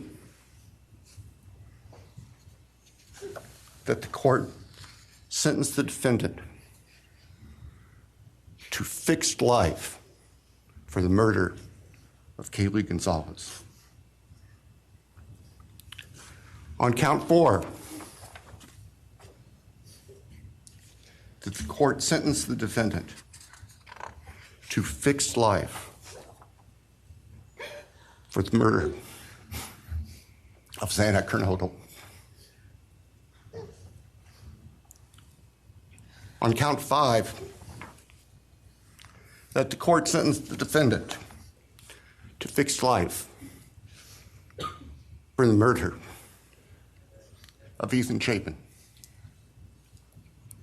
And the state further prays that these sentences be ordered to run consecutively, back to back, not at the same time, to recognize and respect the unique individuality of each of these beautiful young people whose lives were taken brutally and for no reason.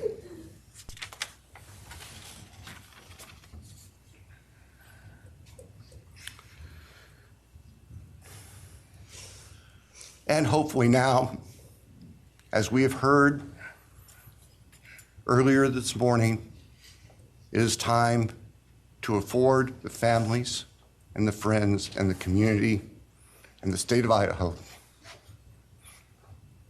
and the nation and the world to move forward.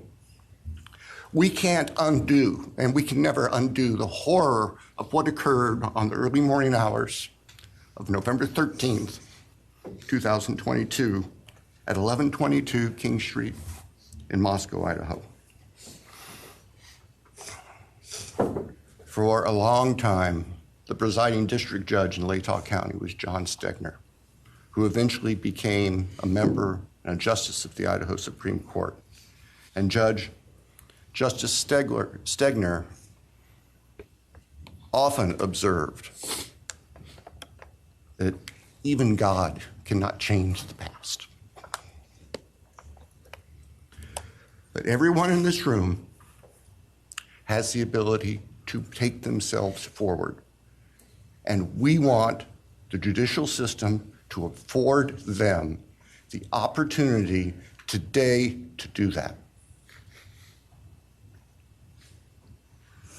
From today forward, our memories should be focused on these innocent victims whose lives were taken, on their families, on their friends, on the community. The court has heard discussion, talk today, reminiscences today about a special family that our victims shared, not just their natural, legal, and biological families, not just their university family within their sororities, for example.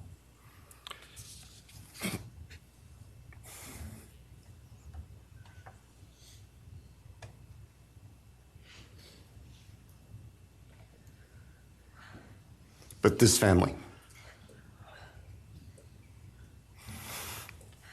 This is the picture taken on November 12th, 2022, of the special family of 1122 King Road.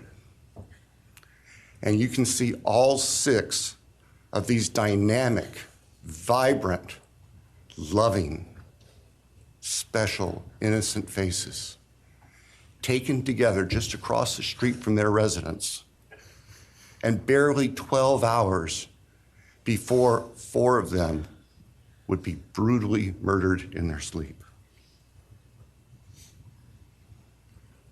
They've been described consistently as being bright, caring, vivacious,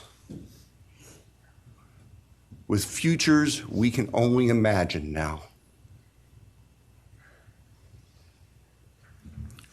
But they were, and they remain, a special family that I think we should all recognize and appreciate. So it's time to move forward. There have been a number of statements directed specifically at the defendant today. I have one last thought. After Your Honor imposes judgment and sentences the defendant to spend the rest of his life in prison, in other words, sentence the defendant to die in prison, he's going to stand up in the belly chains and leg irons that he's wearing today, and he's going to be escorted into the custody of the Idaho Department of Correction. And the door will close behind him forever.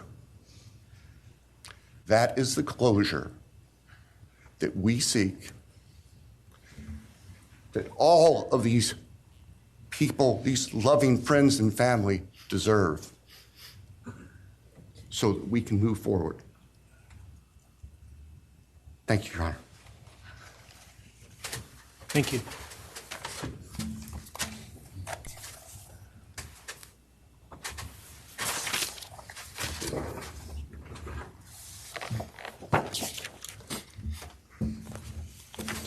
All right, does the defense have evidence to present today? No evidence. All right. Does defense wish to make argument today? Runner, we do not wish to make arguments. Mr. Koberger, along with his legal team, is prepared for the court to enter judgment. All right, Mr. Koberger, you have an opportunity to make a statement if you wish to. I take it you are declining. I respectfully decline. Well.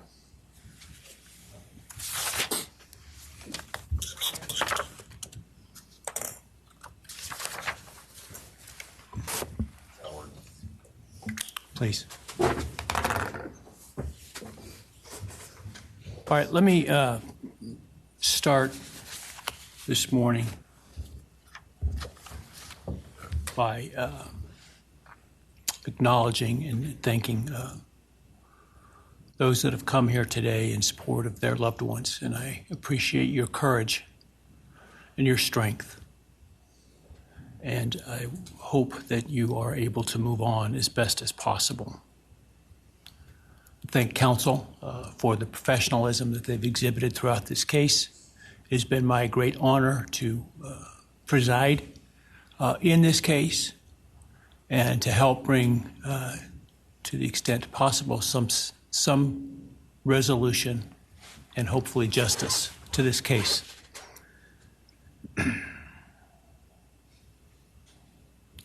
During the quiet morning hours of November 13, 2022, a faceless coward breached the tranquility of 6 beautiful young people and senselessly slaughtered them, 4 of them.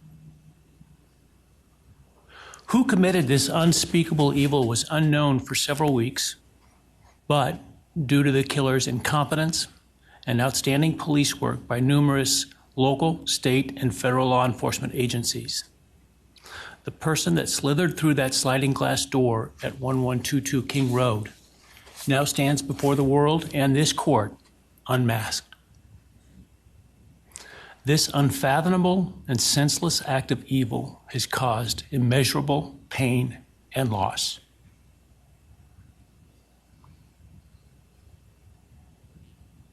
No parent should ever have to bury their child. This is the greatest tragedy that can be inflicted upon a person. Parents who took their children to college in a truck filled with moving boxes had to bring them home in hearses lined with coffins. The loss this killer inflicted was not just the death of these people's children, siblings, grandchildren, as we've heard today. It has ripped a hole in their soul, destroying a special part of their very essence. Any person who is a parent defines themselves, foremost, as such.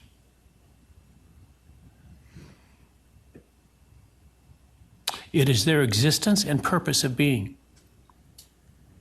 And it has been stolen from these parents.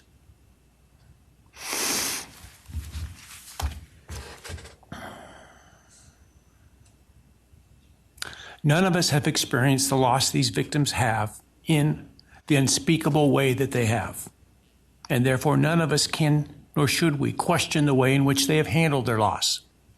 Whether that be in private mourning, removed as far as possible from this media circus, or in front of a camera demanding retribution with the loudest megaphone.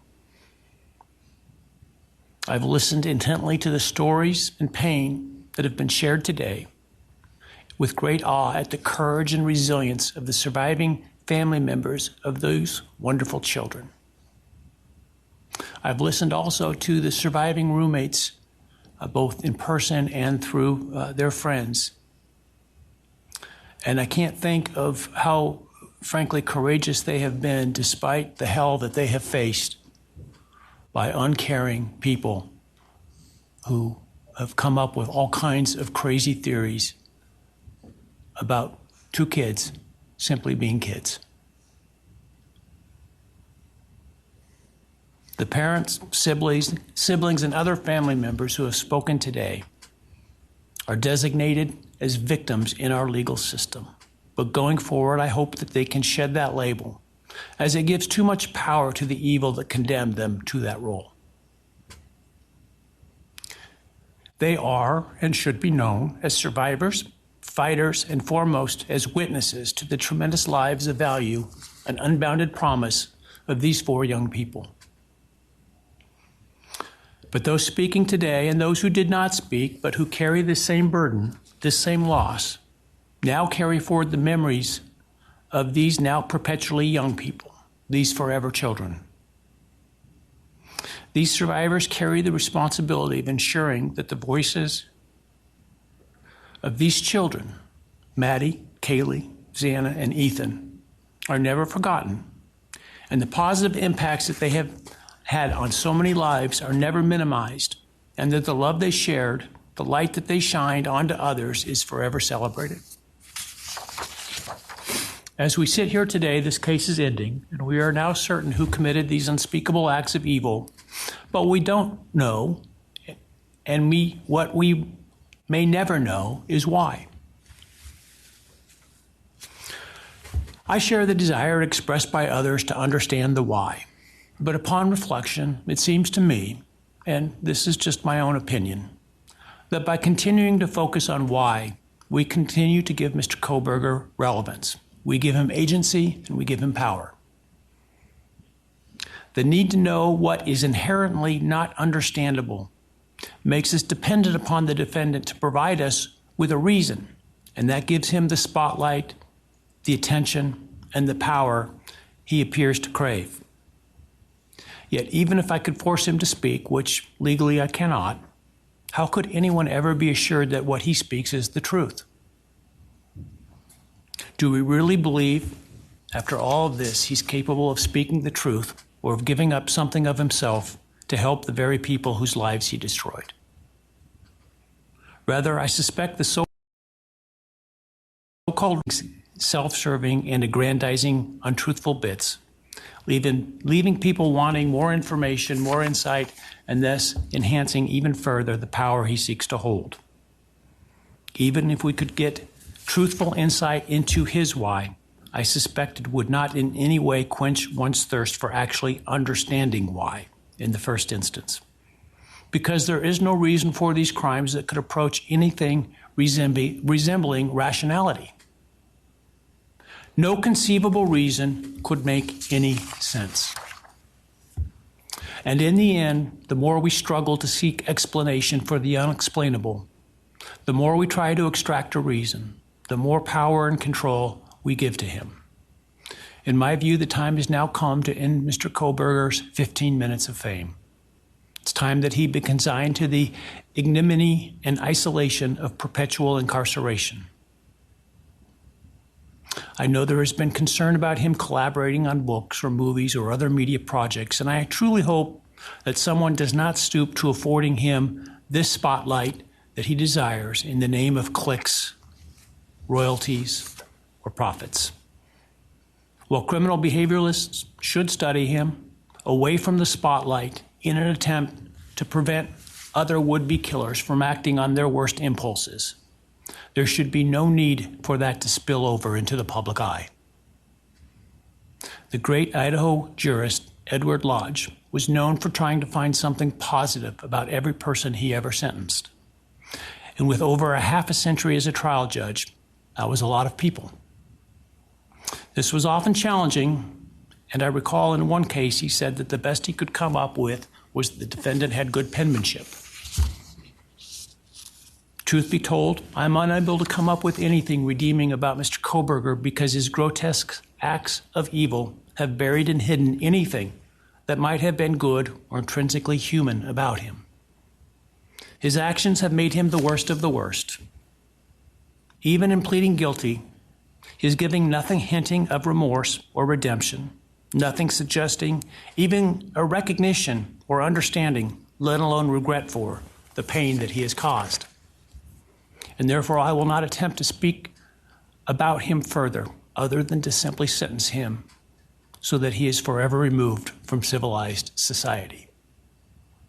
And accordingly, based upon his conduct and based upon the record before this court, recognizing the standards that govern this court's sentencing decisions as set forth in State v. Toohill, I hereby sentence Mr. Kohberger as follows. On count 1, burglary, 10 years fixed, 0 years indeterminate. I also impose a fine of $50,000. Count 2, first-degree murder of Madison Mogen. I sentence the defendant to a fixed term of life imprisonment without the possibility of parole, a fine of $50,000, and a civil penalty of $5,000 payable to the family of the victim. On count 3, for first-degree murder of Kaylee Goncalves, I sentence the defendant to a fixed term of life imprisonment without the possibility of parole, a fine of $50,000, and a civil penalty of $5,000 payable to the victim of the family, or to the family of the victim, pardon me. On count 4, for the first-degree murder of Xana Kernodle, I sentence the defendant to a fixed term of life imprisonment without the possibility of parole, a fine of $50,000, and a civil penalty of $5,000 payable to the family of the victim. On count 5, for the first-degree murder of Ethan Chapin, I sentence the defendant to a fixed term of life imprisonment without the possibility of parole, a fine of $50,000, and a civil penalty of $5,000 payable to the family of the victim. The sentences on counts 1, 2, 3, 4, and 5 shall run consecutively to one another. Restitution will be left open for 60 days. Defendant will be required to submit a DNA sample and a right thumbprint impression to the Department of Corrections and comply with the DNA Database Act. I remand the defendant to the custody of the Idaho State Board of Corrections for to be imprisoned in an appropriate facility in execution of the sentence where he will remain until he dies. Though you have waived your right to appeal, you do have a right to file a notice of appeal, and any such appeal must be filed within 42 days of the date of the written judgment, which will be entered shortly hereafter. Though the appeal, you should be aware, may be deemed a violation of the plea agreement, and so I certainly suggest you discuss that with counsel if that is your desire. I ask the media and public present to allow the families to be escorted out first before they leave.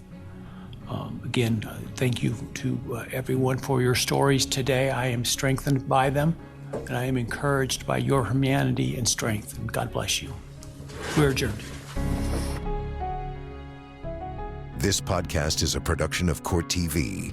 Go to CourtTV.com for more content, trials on demand, and to find out how to watch Court TV in your area.